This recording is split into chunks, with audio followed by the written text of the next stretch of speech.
ಆಳ್ವೇಕರ್ ಅವರು ಒಳ್ಳೆಯ ವಾಕ್ಯಗಳು, ಅದ್ಭುತವಾದಂತಹ ಪಾಂಡಿತ್ಯ, ಹುಬ್ಬಳ್ಳಿ ಮಹಾನಗರದಲ್ಲಿ ಇದ್ದು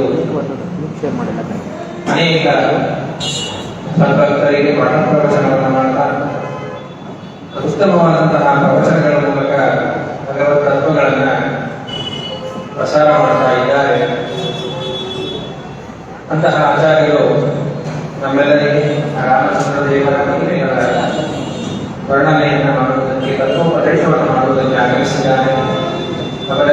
ಅವರಿಗೆ ಉತ್ಕರ್ಷ ವಿಶ್ವವೇದಿಕೆ ವತಿಯಿಂದ, ವಿಶ್ವಮಂಗಲ ಮಹಾಪ್ರಶಸ್ತಿಯಿಂದ ವೈಯಕ್ತಿಕವಾಗಿ ಹಾಗೂ ತಮ್ಮೆಲ್ಲರ ಪರವಾಗಿ ಶ್ರದ್ಧಾಸ್ವಾಮ್ಯ ನಮಸ್ಕಾರಪೂರ್ವಕವಾಗಿ ಅವರಿಗೆ ಸ್ವಾಗತವನ್ನು ಕೋರಿ, ಅವರು ಇನ್ನು ಮುಂದೆ ಆ ತಾತ್ಪರ್ಯದ 8ನೇ ಅಧ್ಯಾಯದ ಸಾರಾಂಶವನ್ನು ನಮ್ಮೆಲ್ಲರಿಗೆ ಉಪದೇಶ ಮಾಡಬೇಕು ಎಂಬುದಾಗಿ ಅವರಲ್ಲಿ ಪ್ರಾರ್ಥನೆಯನ್ನು ಮಾಡ್ತೇನೆ. ಇಲ್ಲಿಯವರೆಗೆ ಭಜನೆಯನ್ನು ನಡೆಸಿಕೊಟ್ಟಂತಹ ಶ್ರೀಗಣನಾಥ ಪ್ರೀತಿ ಭಜನಾಂಡಲಿ ಆ ಭಜನಾ ಮಂಡಳಿಯ ಎಲ್ಲ ಸದಸ್ಯರಿಗೂ ಕೂಡ ಹರಿವಾಯು ಗುರುಗಳ ರಾಮಚಂದ್ರ ದೇವರ ವಿಶೇಷವಾದಂತಹ ಅನುಗ್ರಹವಾಗಲಿ, ಭಗವಂತ ಜ್ಞಾನವಂತ ವಿರಾಟಿಗಳನ್ನು ಕೊಟ್ಟು ಅನುಗ್ರಹಿಸಲಿ ಎಂಬುದಾಗಿ ಅವರ ಪರವಾಗಿ ಪ್ರಾರ್ಥನೆಯನ್ನು ಮಾಡುತ್ತಾ ಆಚಾರ್ಯರು ಪ್ರವಚನವನ್ನು ನಡೆಸಿಕೊಡಬೇಕು ಎಂಬುದಾಗಿ ನಾನು ಪ್ರಾರ್ಥನೆಯನ್ನು ಮಾಡುತ್ತೇನೆ. ಶ್ರೀ ಗುರು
चिंता संतापलिशोद्भवति मुखराशेषदोषादिदूरम् सद्धिर्वैराग्यभक्ति श्रुतिमतिनियतध्यानज्ञानयोगात् गम्यं वन्दे मुकुन्दामिममलमलं ब्रह्मवेदान्तविद्यम्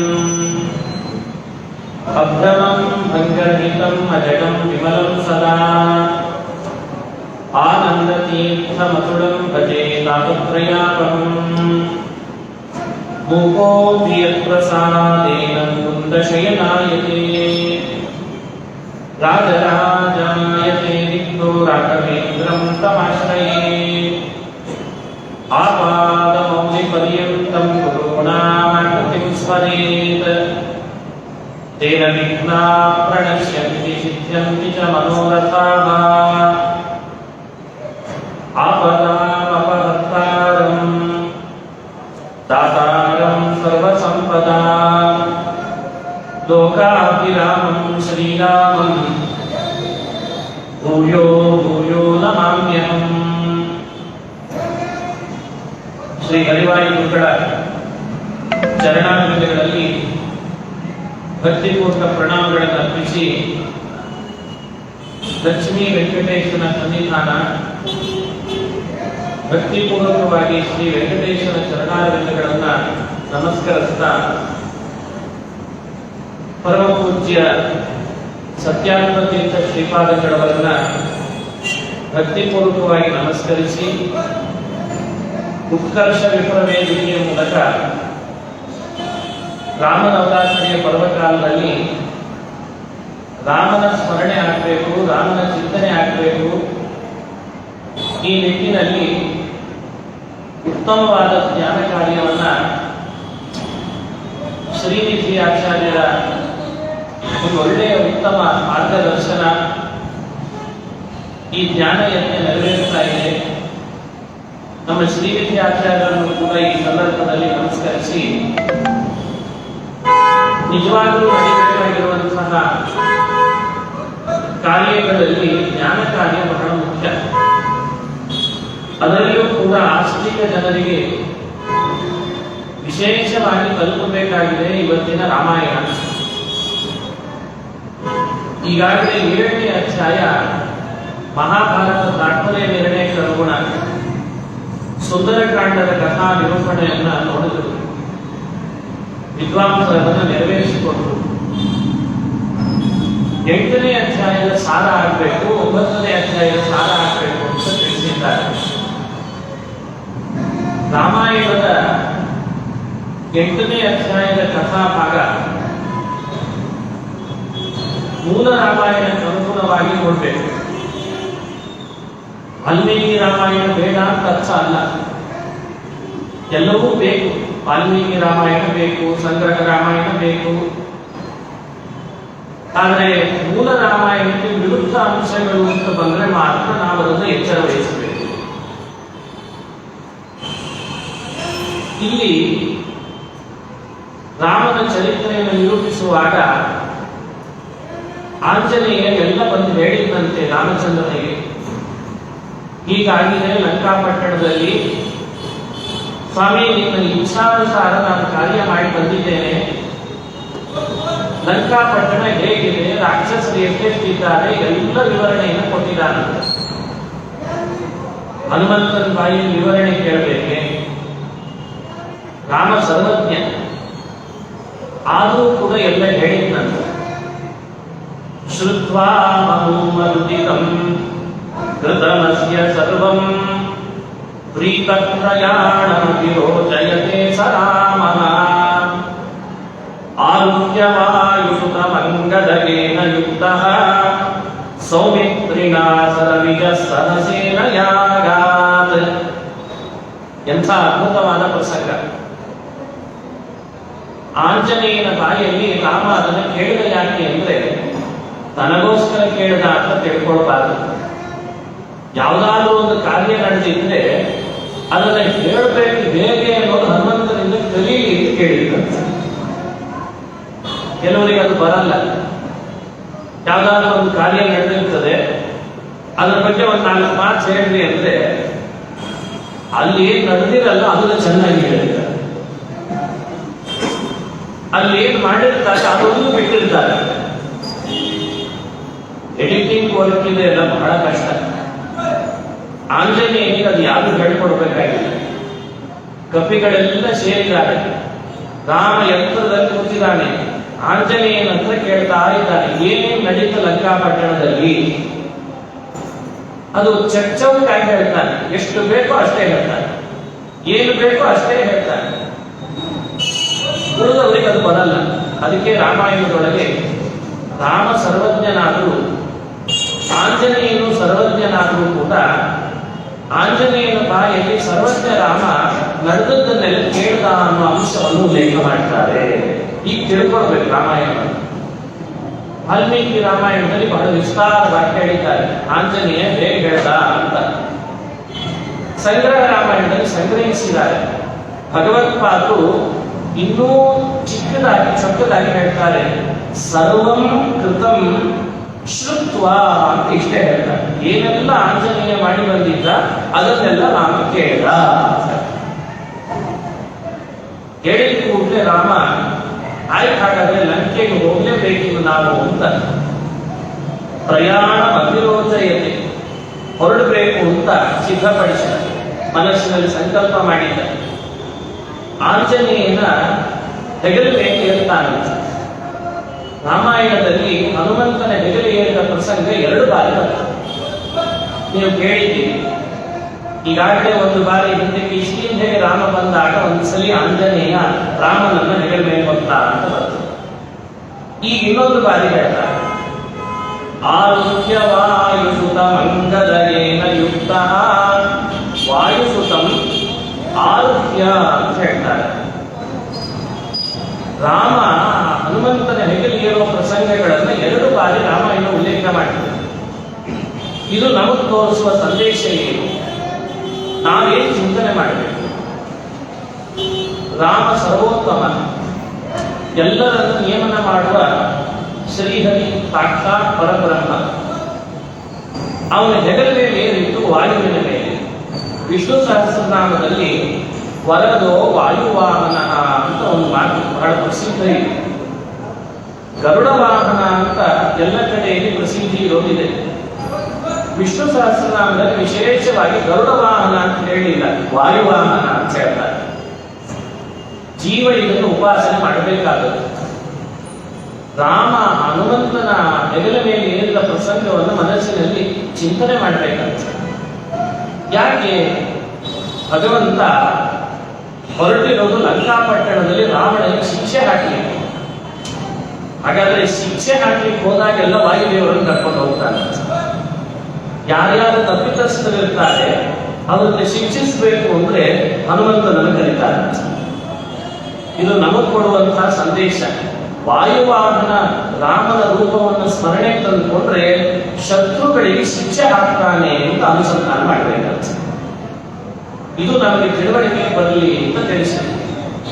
ಅಂಗದ ಜೊತೆಗಿದ್ದ, ಇನ್ನು ಸೌಮಿತ್ರಿ ಲಕ್ಷ್ಮಣನಿದ್ದ, ರವಿಚನಾದ ಸೂರ್ಯನಿದ್ದ, ಅವರನ್ನೆಲ್ಲ ಕರೆದುಕೊಂಡು ಹೊರಟಿದ್ದಾನೆ. ಸೇನೆಯನ್ನು ಕರ್ಕೊಂಡು ಹೊರಟ. ಎಲ್ಲಿಗೆ ಬಂದ? ಕಿಷ್ಕಿಂಧೆಯಲ್ಲಿದೆ, ಹಂಪೆಯಲ್ಲಿ. ಇವತ್ತು ಹಂಪೆ ಅಂತಾರೆ. ಭಗವತ್ಪಾದರು ಪಂಪಾ ತೀರ ಅಂತ ಕರೆದಿದ್ದಾರೆ. ಹಂಪೆಯಿಂದ ರಾಮ ದಕ್ಷಿಣ ಸಮುದ್ರಕ್ಕೆ ಬಂದ ಅಂತ ಹೇಳ್ತಾರೆ. ಮತ್ತೆ ಸಂಪ್ರಾಪ್ಯ ದಕ್ಷಿಣಮಪಾಂ ನಿಧಿಮತ್ರ ದೇವಃ ಶಿಶೇ ಜಗದ್ಗುರು ತಮೋಪ್ಯವಿಶಕ್ಯ ಶಕ್ತಿ.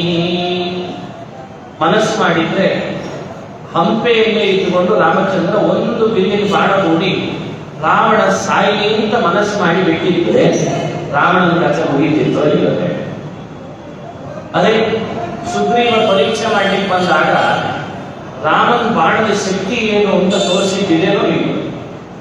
ಅದು ಕೆಳಗಡೆ ಇರುವಂತಹ ಪಾತಾಳ ಲೋಕದ ಕುಮುದಿನಿ ರಾಕ್ಷಸರನ್ನ ಕೊಂದು ಅದೇ ಒಂದು ಬಾಣ ವಾಪಸ್ ರಾಮನ ಬಕ್ಕಳಿಗೆ ಬಿದ್ದ ಕಥೆ ಕೇಳಿದೆವೋ ಇಲ್ಲ. ಹಾಗೆ ಒಂದು ಬಾಣ ಬಿಟ್ಟಿದ್ರೆ ಬಾಣನೂ ಬೇಡ, ರಾಮ ಇದ್ದ ಜಾಗದಲ್ಲಿ ಒಂದು ಹುಲ್ಕಡ್ಡಿ ಸಿಕ್ಕರೆ ಸಾಕು. ತೃಣಮಪಿ ಅಸ್ತ್ರಂ ಕೃತ್ವ, ಒಂದು ಹುಲ್ಕಡ್ಡಿಯನ್ನು ಎತ್ತಿ ಕಾಗೆ ಮೇಲೆ ಎಸೆದರೆ ಆ ಕಾಲದಲ್ಲಿ ಎಷ್ಟು ಕಾಗೆಗಳಿತ್ತೋ ಅಷ್ಟು ಹುಲ್ಕಡ್ಡಿ ರೂಪ ತಗೊಂಡಿತ್ತಂತೆ. ಯಾಕೆಂದ್ರೆ ಎಲ್ಲಾ ಕಾಗೆಗಳ ಕಣ್ಣು ತೆಗಿಬೇಕಿತ್ತಲ್ಲ, ಕಥೆ ಕೇಳಿದ್ರಿ ಕಾಗೆ. ಅದಕ್ಕೆ ಭಗವತ್ಪಾದರಂತಾರೆ ಅವಿಶಕ್ಯ ಶಕ್ತಿ, ಯಾರು ಸಹಿಸಲಿಕ್ಕೆ ಸಾಧ್ಯ ಇಲ್ಲದ ಅಂಥ ಶಕ್ತಿ ರಾಮನಿದ್ರೂ ಕೂಡ ರಾಮ ದಕ್ಷಿಣ ಸಮುದ್ರಕ್ಕೆ ಬಂದ ಅಂತ ಪ್ರಸಂಗ ಬರ್ತದೆ. ಯಾಕೆ ಬಂದ ದಕ್ಷಿಣ ಸಮುದ್ರಕ್ಕೆ? ಬರದೇನೆ ಹಂಪೆಯಿಂದ ಬಾಣ ಬಿಡ್ಬೋದಿತ್ತಲ್ಲ, ಅದನ್ನು ನಾವು ಅನುಸಂಧಾನ ಮಾಡಬೇಕು. ರಾಮ ನಡ್ಕೊಂಡು ಹೋಗಿದ್ದು ದಕ್ಷಿಣ ದಿಕ್ಕಿನ ಸಮುದ್ರದ ತನಕ. ಕಾರಣ ಏನು? ಅಲ್ಲಿವರೆಗೂ ಕಪಿಗಳೆಲ್ಲ ಜೊತೆಗೆ ಬಂದ್ರಲ್ಲ, ರಾಮನ ಜೊತೆಗೆ ಹೆಜ್ಜೆ ಹಾಕಿದ್ರಿಂದ ಅವರಿಗೆಲ್ಲ ಮುಂದೆ ಬಂದ. ಇದನ್ನ ಅರ್ಥ ಮಾಡ್ಕೊಳ್ಬೇಕು. ಅವನು ಹೋಗೋದು ಹೋಗ್ತಾನೆ, ರಾವಣನನ್ನು ಕೊಲ್ಲೋದು ಕೊಲ್ತಾನೆ ಸುಲಭವಾಗಿ. ರಾವಣನನ್ನು ಅವನೇ ಕೊಲ್ಲಬೇಕು, ಮತ್ತಿನ್ಯಾರು ಅಲ್ಲ. ಯಾಕೆ ಮೊದಲೇ ಡೈರೆಕ್ಟರ್ ಹೇಳಿದ್ದಾರೆ, ನೀನೇ ಕೊಲ್ಬೇಕು ನಾಯಕ ನಟ ಅಂತ. ಡೈರೆಕ್ಟರ್ ಅಂದ್ರೆ ಬ್ರಹ್ಮದೇವರು ಅಂತ ತಿಳ್ಕೊಳ್ಳಿ, ಸುಮ್ಮನೆ ನಿಮಿತ್ತ. ರಾವಣನನ್ನು ಅವನೇ ಕೊಲ್ಲಬೇಕು, ನಿಗದಿತವಾಗಿದೆ ವ್ಯವಸ್ಥೆ, ಇನ್ಯಾರು ಕೊಲ್ಲೋ ಹಾಗಿಲ್ಲ, ಅದು ಗೊತ್ತೇ ಇದೆ. ಆದ್ರೆ ರಾಮ ಹಾಗೆ ಮಾಡ್ತಾನಲ್ಲ. ಯಾಕೆ ಅಂದ್ರೆ ನನ್ನ ಜೊತೆಗೆ 4 ಹೆಜ್ಜೆ ಹಾಕ್ತಾರೆ ಕಪಿಗಳು ಅಂದ್ರೆ ಅದರಿಂದ ಅವರಿಗೆ ಪುಣ್ಯ ಬರಲಿ ಮಾಡ್ತಾನೆ. ಇದು ರಾಮನ ಲೋಕದೃಷ್ಟಿಯಲ್ಲಿ ಒಂದು ಸಂದೇಶ ಕೊಡ್ತಿದೆ ರಾಮಾಯಣ. ಒಂದು ಕಡೆಯಿಂದ ಒಳಗಡೆ ಆಂತರ್ಯ ವಿಚಾರ ಮಾಡ್ತಾ ಹೋದ್ರೆ ಬಹಳಷ್ಟು ಪುಣ್ಯ ಸಂಚಯ ಆಗಿದೆ ಅಂತ ಆಧ್ಯಾತ್ಮಿಕವಾಗಿ ರಾಮಾಯಣ ಚಿಂತನೆ ಮಾಡ್ತಾರೆ. ಮುಂದೆ ಲಂಕೆಗೆ ಹೋದ ಮೇಲೂ ರಾಕ್ಷಸರ ಜೊತೆ ಯುದ್ಧ ಮಾಡಿದ್ದಕ್ಕೆ ಇದೇ ಕಾರಣ ಕೊಡ್ತಾರೆ. ಎಲ್ಲಾ ರಾಕ್ಷಸರನ್ನ ರಾಮನೇ ಕೊಲ್ಬೋದಾಗಿತ್ತು. ಆದ್ರೆ ರಾಮ ಹಾಗೆ ಮಾಡಲಿಲ್ಲ. ಯಾಕೆ ಮಾಡಲಿಲ್ಲ? ಕಪಿಗಳಿಗೆ ಒಂದು ಸೇವೆಗೆ ಅವಕಾಶ ಅಂತ ಮಾಡಿ. ಸೇತುವೆ ಕಟ್ಟಬಹುದಾಗಿತ್ತು, ಸೇತುವೆ ಕಟ್ಟೋದು ಬೇಡ. ಆಂಜನೇಯನ ಹೆಗಲ ಮೇಲೆ ಕೂತಿದ್ರೆ ಸಾಕಾಗ್ತಿತ್ತು, ರಾಮ ಲಂಕೆಗೆ ಹೋಗಿ ಇಳಿತಿದ್ದ. ಹೇಳಿದ್ರು ಇಲ್ಲಿ ಇರ್ತಾರೆ, ವಾಯುಸುತಂ ಆರುಹ್ಯ ದಕ್ಷಿಣ ಅಪಾಂಗ್ಯಯೋ ಅಲ್ಲಿ ತನಕ ಬಂದಿಲ್ಲ. ಆಂಜನೇಯನ ಹೆಗಲಿಯಲ್ಲಿ ಹಂಪೆಯಿಂದ ನೇರವಾಗಿ ಅಲ್ಲಿ ಬಂದಿದ್ದಾರೆ. ಎಲ್ಲರೂ ಅಲ್ಲಿಗೆ ಬರಬೇಕು ಅಂತ ಹೇಳಿದ್ದಾರೆ. ಎಷ್ಟು ಜೀವರಿಗೆ ಪುಣ್ಯ ಸಂಚಯ ಆಗಬೇಕೋ ಅದನ್ನೆಲ್ಲ ರಾಮನಿಂದ ನಡೆಸಿರುತ್ತದೆ. ರಾಮ ಆ ಕಾರ್ಯ ಮಾಡ್ತಾ ಇರ್ತಾನೆ. ಒಂದು ಸಲಿ ಭೂಮಿಯ ಮೇಲೆ ಸಾಕ್ಷಾತ್ ನಾರಾಯಣ ಅಂತ ರಾಮ ಅಂದ್ರೆ ಭೂಮಿ ಮೇಲೆ ಇರಲ್ಲ ಅಂದ್ರೆ ದೇವತೆಗಳೆಲ್ಲ ಭೂಮಿ ಮೇಲೆ ಬಂದಾಗ ಮನುಷ್ಯರು ಜೊತೆಗಿರುವಾಗ ಅವರಿಗೆಲ್ಲ ಬೇಕಾಗುವಷ್ಟು ಪುಣ್ಯ ಸಂಚಯ ಆಗುವ ಹಾಗೆ ಮಾಡಿಕೊಡ್ತಾರೆ ಭಗವಂತ. ಇದೆಲ್ಲ ನಡೆದಿದೆ ರಾಮಾಯಣ ಕಾಲದಲ್ಲಿ. ಇದನ್ನ ನಾವು ಅನುಸಂಧಾನ ಮಾಡಬೇಕು.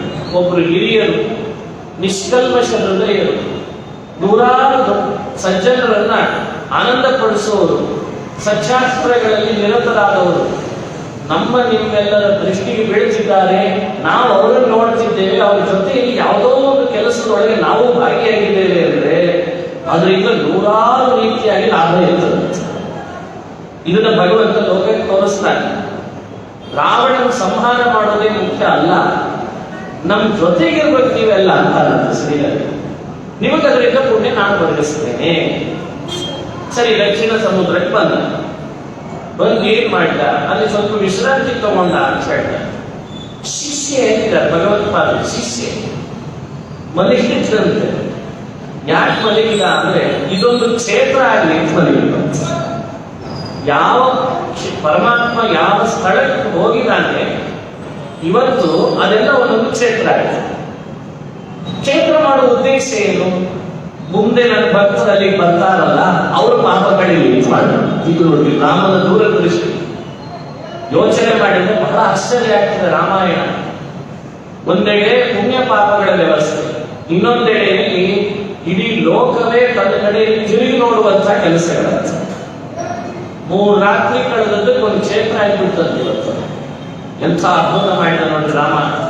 ಇದನ್ನ ಮನುಷ್ಯ ತನ್ನ ವ್ಯಕ್ತಿತ್ವದಲ್ಲಿ ಬೆಳೆಸ್ಕೊಳ್ಬೇಕು.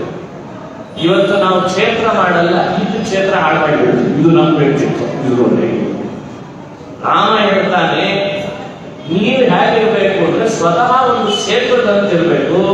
ನೀವು ಹೋದ ಸ್ಥಳಗಳು ಒಂದು ಕ್ಷೇತ್ರ ಆಗ್ಬೇಕು. ನೀವು ಹೋದ ನೀರು ಮಡಿ ಆಗ್ಬೇಕು. ನೀವು ನೋಡಿದ ವ್ಯವಸ್ಥೆಗಳು ಸರಿ ಹೋಗ್ಬೇಕು. ಇದು ರಾಮನ ವ್ಯಕ್ತಿತ್ವ ಅಂದ್ರೆ ಅದನ್ನ ಲೋಕಕ್ಕೆ ತೋರಿಸ್ತಾನೆ.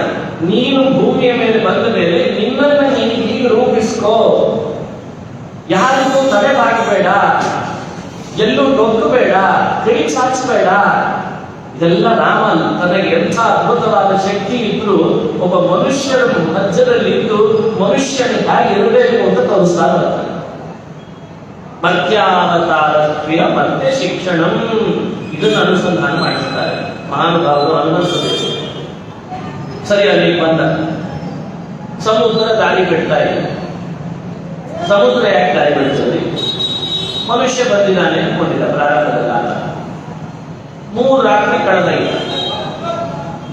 ಆಮೇಲೆ ಸಮುದ್ರ ರಾಜ ದಾರಿ ಬಿಡ್ತಿಲ್ಲ ಅಂತಂದು ಕೂಡಲೇ ಒಂದೇ ಒಂದು ಕುಡಿನೋಟದ ವ್ಯತ್ಯಾಸ ಮಾಡಿದ ಅಷ್ಟೇ.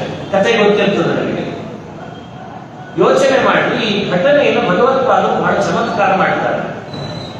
ಮೊದಲು ಸಮುದ್ರ ರಾಜ ಬಂದದ್ದು ಹೇಳಲ್ಲ, ಮೊದಲು ಮಲಗಿದ ಅಂತ ಹೇಳ್ತಾರೆ ಭಗವತ್ಪಾದರು ಶಿಷ್ಯ. ಆಮೇಲೆ ಏನ್ ಹೇಳ್ತಾರೆ ಅಂದ್ರೆ ಒಂದು ನಿರ್ಣಯ ಕೊಡ್ತಾರೆ.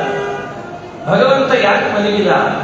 ಬಂದು ಕೂಡಲೇ ಸಮುದ್ರದ ಮೇಲೆ ಗುಡಿಗಣ್ಣನ ನೋಟದಿಂದ ಎದುರಿಸ್ಬೇಕ ಬೇಡ.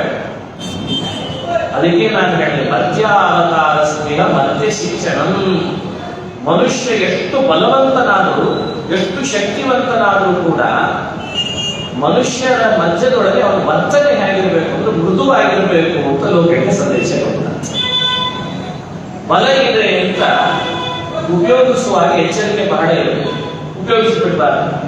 ಅದು ಎಲ್ಲದಕ್ಕೂ ಅನ್ವಯ. ಹಣ ಬಲನೇ ಇರ್ಬೋದು, ಬುದ್ಧಿ ಬಲನೇ ಇರ್ಬೋದು, ದೈವಿಕವಾದ ಶಕ್ತಿ ಇರ್ಬೋದು.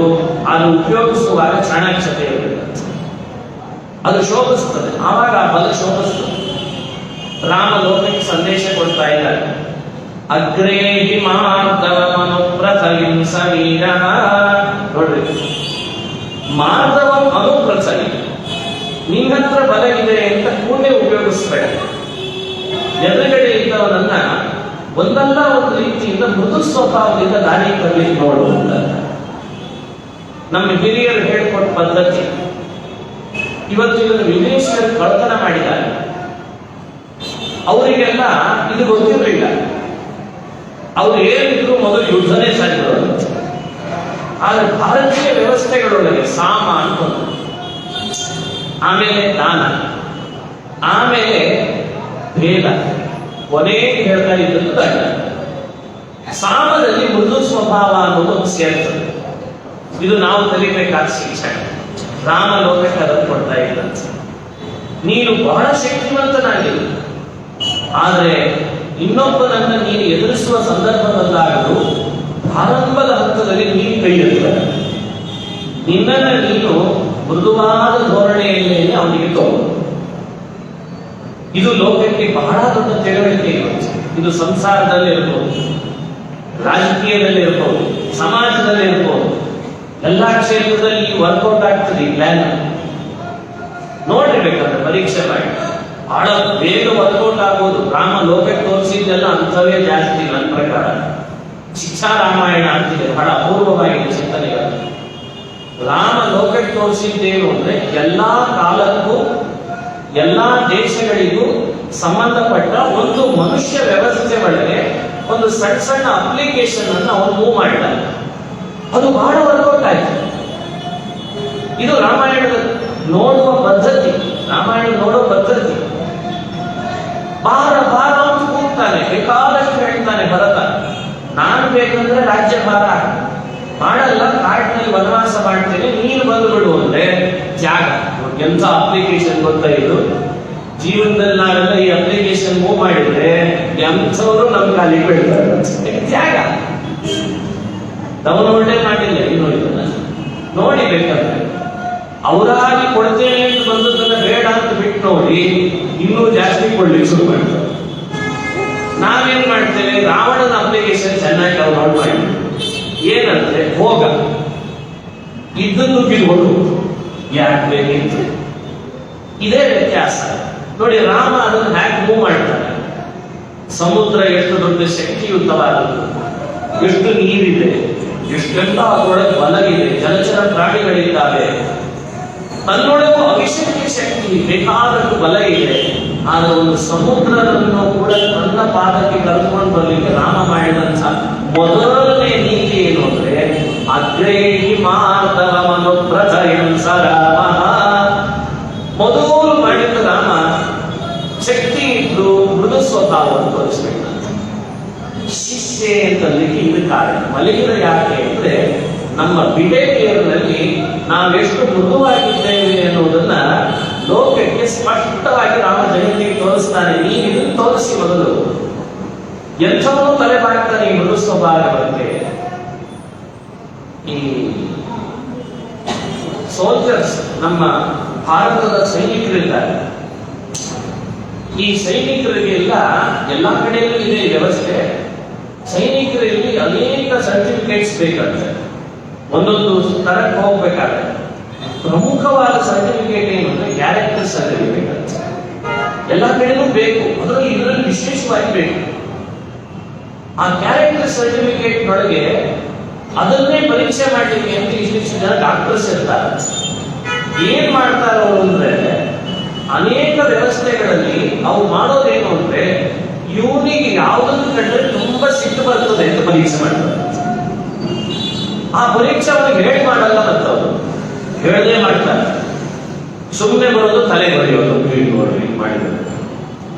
ಅವನಿಗೆ ಬೇಕಂತೆ ಅವನಿಗೆ ಆಳವಾದ ಅಪಶಬ್ದಗಳನ್ನ ಆಡೋದು, ಆಮೇಲೆ ಇದಕ್ಕಿದ್ದಾಗ ಅವನು ಮೂವಿ ಬರೋದು ಇರೋದು ಎಲ್ಲ ಮಾಡಿದ್ರೇನು ಕೂಡ ಒಂದೊಂದಕ್ಕೊಂದು ಮಾರ್ಕ್ಸ್ ಇರ್ತದೆ. ಅವನಿಗೆ ಗೊತ್ತಾಗ್ತಿರಲ್ಲ.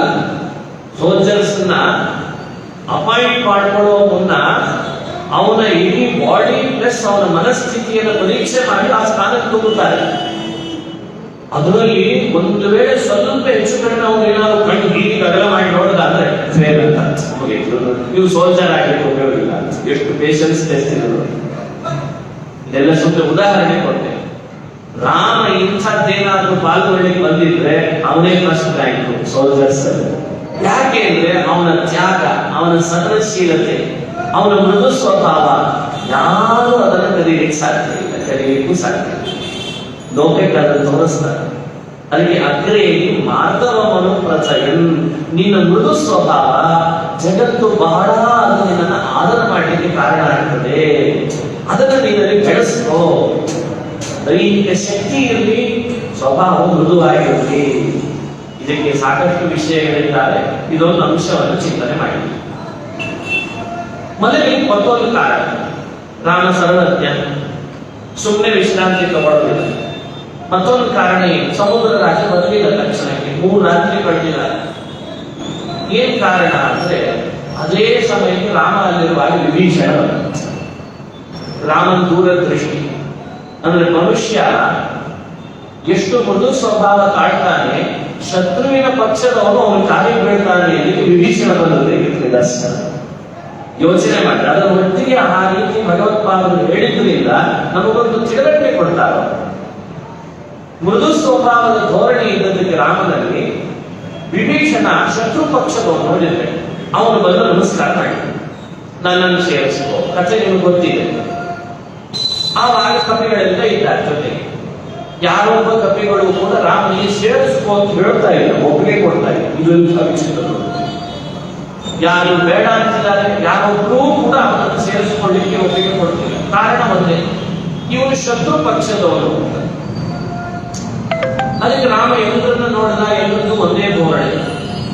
ಆಂಜನೇಯ ಏನ್ ಹೇಳ್ದ, ಹನುಮಂತ ಏನ್ ಹೇಳ್ದ, ಹನುಮಂತ ದೇವರು ಹೇಳಿದಂತೆ ಇವರನ್ನು ಸೇರಿಸಿಕೊಂಡು 2 ಪಕ್ಷ ಆಯ್ತು. ಒಂದೆಡೆ ಕಪಿಗಳೆಲ್ಲ ಬೇಡ ಅಂತ, ಅದೇ ಕಪಿಗಳಲ್ಲಿ ಆಂಜನೇಯ ಮಾತ್ರ ಸೇರಿಸಿಕೊಂಡ. ರಾಮ ಮೃದು ಸ್ವಭಾವ ತೋರಿದ್ದ ಅಂತ ಮೊದಲು ಹೇಳಿದ್ದಾರೆ. ಶತ್ರು ಪಕ್ಷದ ಕಡೆಯಿಂದ ಒಬ್ಬ ಕಾಲಿಗೆ ಬಂದು ಬಿದ್ದಿದ್ದಾನೆ ಶರಣಾಗತನಾಗಿ, ನನ್ನನ್ನು ನೀನೇ ಸೇರಿಸ್ಕೊಳ್ಬೇಕು ಅಂತ. ನೋಡಿ, ಇಡೀ ಪ್ರಸಂಗ ಕಣ್ಣು ಮುಂದೆ ಇಡ್ತಾರೆ ಭಗವತ್ಪಾದ. ಇದನ್ನ ನಾವು ಅನೇಕ ರೀತಿಯಲ್ಲಿ ಸಂದೇಶವಾಗಿ ತಗೊಳ್ಳಿಕ್ಕೆ ಅವಕಾಶ ಇದೆ. ಅಂದ್ರೆ ಒಬ್ಬ ವ್ಯಕ್ತಿ ತನ್ನ ಕ್ಯಾರೆಕ್ಟರ್ ನಲ್ಲಿ ಒಂದು ಧೋರಣೆಯಿಂದ ತಾಳಿದ್ರೆ ಏನಾಗ್ತದೆ ಅಂತ ಒಂದು ಮುಖ. ಇನ್ನೊಂದು ಮುಖ ಏನು ಅಂದ್ರೆ, ವಿಭೀಷಣ ಕಡೆಯಲ್ಲಿ ನೋಡೋಣ. ವಿಭೀಷಣ ಒಬ್ಬ ಶತ್ರು ಕಡೆಯಿಂದ ಬಂದು ಅವನಿಗೆ ಯಾರು ಶತ್ರು ಅವನಿಗೆ ಶರಣಾಗಿಲ್ಲ, ಹೋಗಿ ಇವನಿಗೆ ಶರಣ. ಈಗ ಕಪಿಗಳ ಮೆಂಟಾಲಿಟಿ ಏನಾಗತ್ತೆ, ಸಹಜವಾಗಿದೆ. ಕಪಿಗಳದ್ದೇನು, ನಮ್ಮನ್ನು ಕೇಳಿದ್ರು ಬೇಡ ಅಂತ ಹೇಳಿ, ಹೌದಾ? ಇದು ನಮ್ಮ ಮೆಂಟಾಲಿಟಿ. ಓದುವಂತಹದನ್ನ ಕಪಿಗಳು ತೋರಿಸಿದ್ದಾರೆ ಅಂತ ತಿಳ್ಕೊಳ್ಳಿ, ಅಥವಾ ಕಪಿಗಳಿಗೆ ತೋರಿಸೋದೇ ನಮ್ದಾಗಿರ್ತದೆ ಅಂತ ತಿಳ್ಕೊಳ್ಳಿ. ಸಹಜವಾಗಿದೆ. ಶತ್ರುಗಳ ಕಡೆಯಿಂದ ಬಂದವರನ್ನ ಸೇರಿಸಬಾರದು, ಯುಕ್ತಿ ಸರಿಯಾಗಿದೆ. ಆಂಜನೇಯನ ಯುಕ್ತಿ ಏನಾಗತ್ತೆ, ಇದು ನಮ್ಮ ಜೀವನದಲ್ಲಿ ಹೇಗೆ ವರ್ಕೌಟ್ ಆಗ್ತದೆ ನೀವೇ ಒಂದ್ಸಲಿ ಪರೀಕ್ಷೆ ಮಾಡಿ ನೋಡ್ಬೇಕಲ್ವಾ. ಇದನ್ನೂ ಲೋಕಕ್ಕೆ ರಾಮ ತಿಳಿಸ್ತಾನೆ. ಒಬ್ಬ ವ್ಯಕ್ತಿಯನ್ನು ಆಕ್ಸೆಪ್ಟ್ ಮಾಡು. ಯಾವ ಕಾರಣಕ್ಕೆ? ಇದು ಲೋಕಕ್ಕೆ ಬಹಳ ಬೇಕಾದ ಸಂಗತಿ ಇವತ್ತು.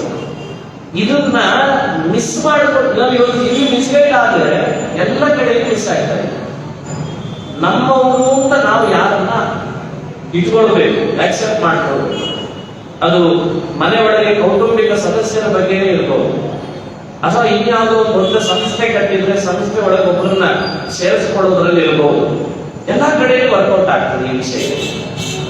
ಇದು ರಾಮ ಹಾಗೂ ಆಂಜನೇಯನ ಸಂವಾದದಿಂದ ರಾಮಾಯಣ ಲೋಕಕ್ಕೆ ತೋರಿಸುವಂತ ಒಂದು ಸಂದೇಶ.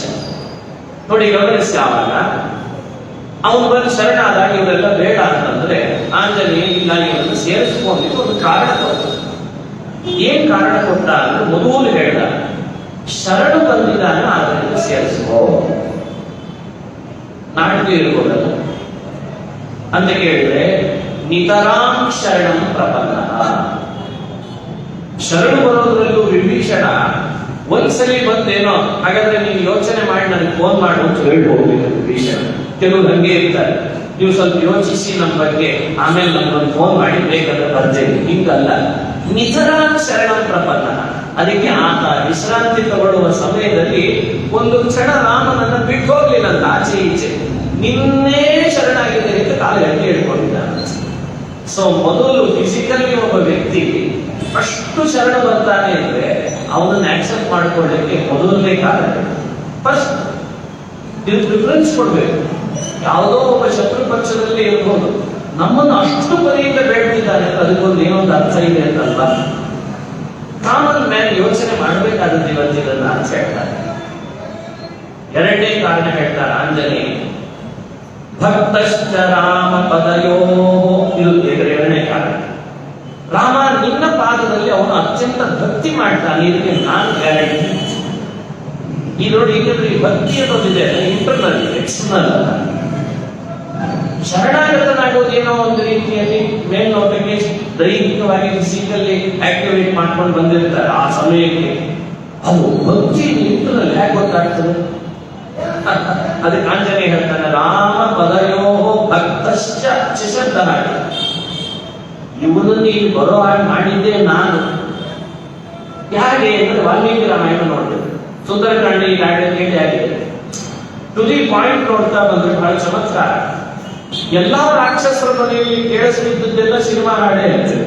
ಆಂಜನೇಯ ಹೋದಾಗ ಎಂಥ ವಿಚಿತ್ರ, ಒಬ್ಬರ ಮನೆಯಲ್ಲಿ ಮಾತ್ರ ಕೇಳಿಸ್ತಾ ಇರೋದು ರಾಮನಾಮ ಅಂತ. ಇದೇ ವ್ಯತ್ಯಾಸ. ಹಾಗಾಗಿ ಭಕ್ತಶ್ಚ ರಾಮ ಪದಯೋ. ಲಂಕಾಪಟ್ಟಣ ಅಂದ್ರೆ ರಾವಣನ ಆಡಳಿತ ಇರುತ್ತೆ. ಎಲ್ಲ ಕಡೆ ಸೇರಿದವರೆಲ್ಲ ರಾಕ್ಷಸರು, ಅಲ್ಲಿದ್ದ ಮನೆಗಳೆಲ್ಲ ರಾಕ್ಷಸರಂತೆ. ಮಧ್ಯ ಮಾಂಸಗಳ ಭಕ್ಷಣೆ ಮಾಡಿ ಅಶ್ಲೀಲವಾಗಿದ್ರಂತೆ. ಆಂಜನೇಯನ ವಿಚಿತ್ರವಾದ ಕುತೂಹಲ ನೋಡ್ರಿ, ಅವ್ರದ್ದೆಲ್ಲ ನೋಡ್ಕೊಂಡು ಬಂದಿದ್ದಾನೆ. ಒಂದು ಮನೆಯಲ್ಲಿ ಮಾತ್ರ ರಾಮನ ನಾಮ ಕೇಳ್ತಾ ಇದ್ದಂತೆ. ಹಾಗಾಗಿ ಆಂಜನೇಯ ಹೇಳ್ತಾನೆ ರಾಮ ಪದಯೋ ಭಕ್ತ ನಿತರಾಮನ್ವೇ ಅಲ್ಲಿ ಮಾಡಿಕೊಂಡ್ರು ತಪ್ಪಿಲ್ಲ. ನಿತರಾಮ ಪದಯೋ ಭಕ್ತಶ್ಚ. ಎರಡನೇ ಕಾರಣ, ಒಬ್ಬ ವ್ಯಕ್ತಿ ರಾಕ್ಷಸರ ಪಟ್ಟಣದೊಳಗಿದ್ದು ಸುತ್ತಲೂ ರಾಕ್ಷಸರಿರುವಾಗಲೂ ಕೂಡ ತನ್ನ ಮನೆಯಲ್ಲಿ ಮಾತ್ರ ರಾಮನಾಮ ಹೇಳ್ತಾನೆ ಅಂತಂದ್ರೆ ಇವನಲ್ಲಿ ಭಕ್ತಿ ಇರ್ತದೋ ಇಲ್ವೋ? ಇದು ದೇವರು ನಿರೀಕ್ಷೆ ಮಾಡೋದು. ಯಾಕಂದ್ರೆ ಬಹಳ ಜನ ಹೇಳೋದು ಇದರಲ್ಲಿ, ನಾವೇನೋ ದೇವ್ರ ಭಕ್ತರಿದ್ದೇವೆ ಆಚಾರ್ಯ, ನಮ್ಮ ಮನೆಯಲ್ಲಿ ಪರಿವಾರ ನಮ್ಗೆ ಸಪೋರ್ಟ್ ಮಾಡಲ್ಲ. ವಿಭೀಷಣನಿಗೆ ಯಾರು ಸಪೋರ್ಟ್ ಮಾಡಿದ್ರಪ್ಪ? ಎಲ್ಲರೂ ರಾಕ್ಷಸರಿಗೆ. ಆದ್ರೆ ವಿಭೀಷಣ ಮಾತ್ರ ರಾಮ ಭಕ್ತನಾಗಿದ್ದೋ ಇಲ್ಲೋ? ಇರಬಹುದು. ಶಾಲೆಗಳಲ್ಲಿ ಭಕ್ತರು ಇಲ್ಲದೆ ಇರಬಹುದು, ಕಾಲೇಜಿನಲ್ಲಿ ಇಲ್ಲದೆ ಇರಬಹುದು, ಆಫೀಸ್ನಲ್ಲಿ ಸ್ಟಾಫ್ಗಳು ಇಲ್ಲದೆ ಇರಬಹುದು. ಎಲ್ಲರೂ ರಾಕ್ಷಸ ರಾವಣನ ಭಟ್ರೇ ಇರಬಹುದು. ಯಾರು ಕೊಡಿಸ? ನೀನ್ ಯಾರು ಅಂತ ಕೇಳ್ತಾನೆ ಭಗವಂತ. ನೀನ್ ಯಾರು? Who are you? ಅದಕ್ಕೆ ಹನುಮಂತ ಕೊಟ್ಟ ಸರ್ಟಿಫಿಕೇಟ್ ರಾಮ ಪದಯೋ ಭಕ್ತಶ್ಚ. ಎರಡನೇ ಕಾರಣ. ಮೂರನೇ ಕಾರಣ ಹೇಳ್ತಾನೆ, ಅದಕ್ಕೂ ಪ್ರಾಕ್ಟಿಕಲ್ ಆಗಿ ವಿಚಾರ ಮಾಡಿದ್ದಷ್ಟೇ ಅದನ್ನ. ಅಂದ್ರೆ ವಿಷ್ಣು ರಕ್ಷಕ ಅಂದ್ರೆ ಆ ಸಮಯದಲ್ಲಿ ಅವನಿಗೆ ಅರ್ಥ ಆಗಿತ್ತು, ಇಂದಲ್ಲ ನಾಳೆ ರಾಕ್ಷಸೇಶ್ವರ ರಾವಣನ ನಾಶ ಆಗೇ ಆಗ್ತಾನೆ. ಅದು ಅವನು ಗೊತ್ತಾಗಿತ್ತು. ಅವನಿಗೆ ಅತಿ ಅಧರ್ಮ ನಡೀತದೆ ಅಂತ ಅಂದ್ರೆ ಅವನಿಗೆ ಅಲ್ಲೇ ಫಲ ಸಿಕ್ಬಿಡ್ತದೆ. ಹಿರಿಯರು ಹೇಳುವ ಮಾತು ಬಹಳ ಅದ್ಭುತವಾಗಿ ನಾವು ಇದನ್ನ ಗೆಸ್ ಮಾಡ್ಬೋದು. ಲೋಕದೊಳಗೆ ಅತಿ ಅಧರ್ಮ ನಡೀತಾ ಇದೆ ಅಂದ್ರೆ ಇಲ್ಲೇ ಫಲ. ನರಕಕ್ಕೆ ಹೋಗಿ ಯಾಕೆ ಟೈಮ್ ವೇಸ್ಟ್ ಮಾಡೋದು? ಅದೇನು ಈಗಿನ ಕಾಲದ ಜೈಲಿಗೆ ಉಗ್ರಗಾಮಿ ಆಗಿ ಊಟಕ್ಕೆ ಹಾಕಲಿಕ್ಕೆ ಕೋಟಿಗಟ್ಟಲೆ ಖರ್ಚು ಮಾಡಿ ಕೆಲಸಕ್ಕೆ ಯಮದೇವರಿಗೆ ಇಲ್ಲೇ ಹಾಕ್ತಾರೆ. ಯೋಚನೆ ಮಾಡಿ.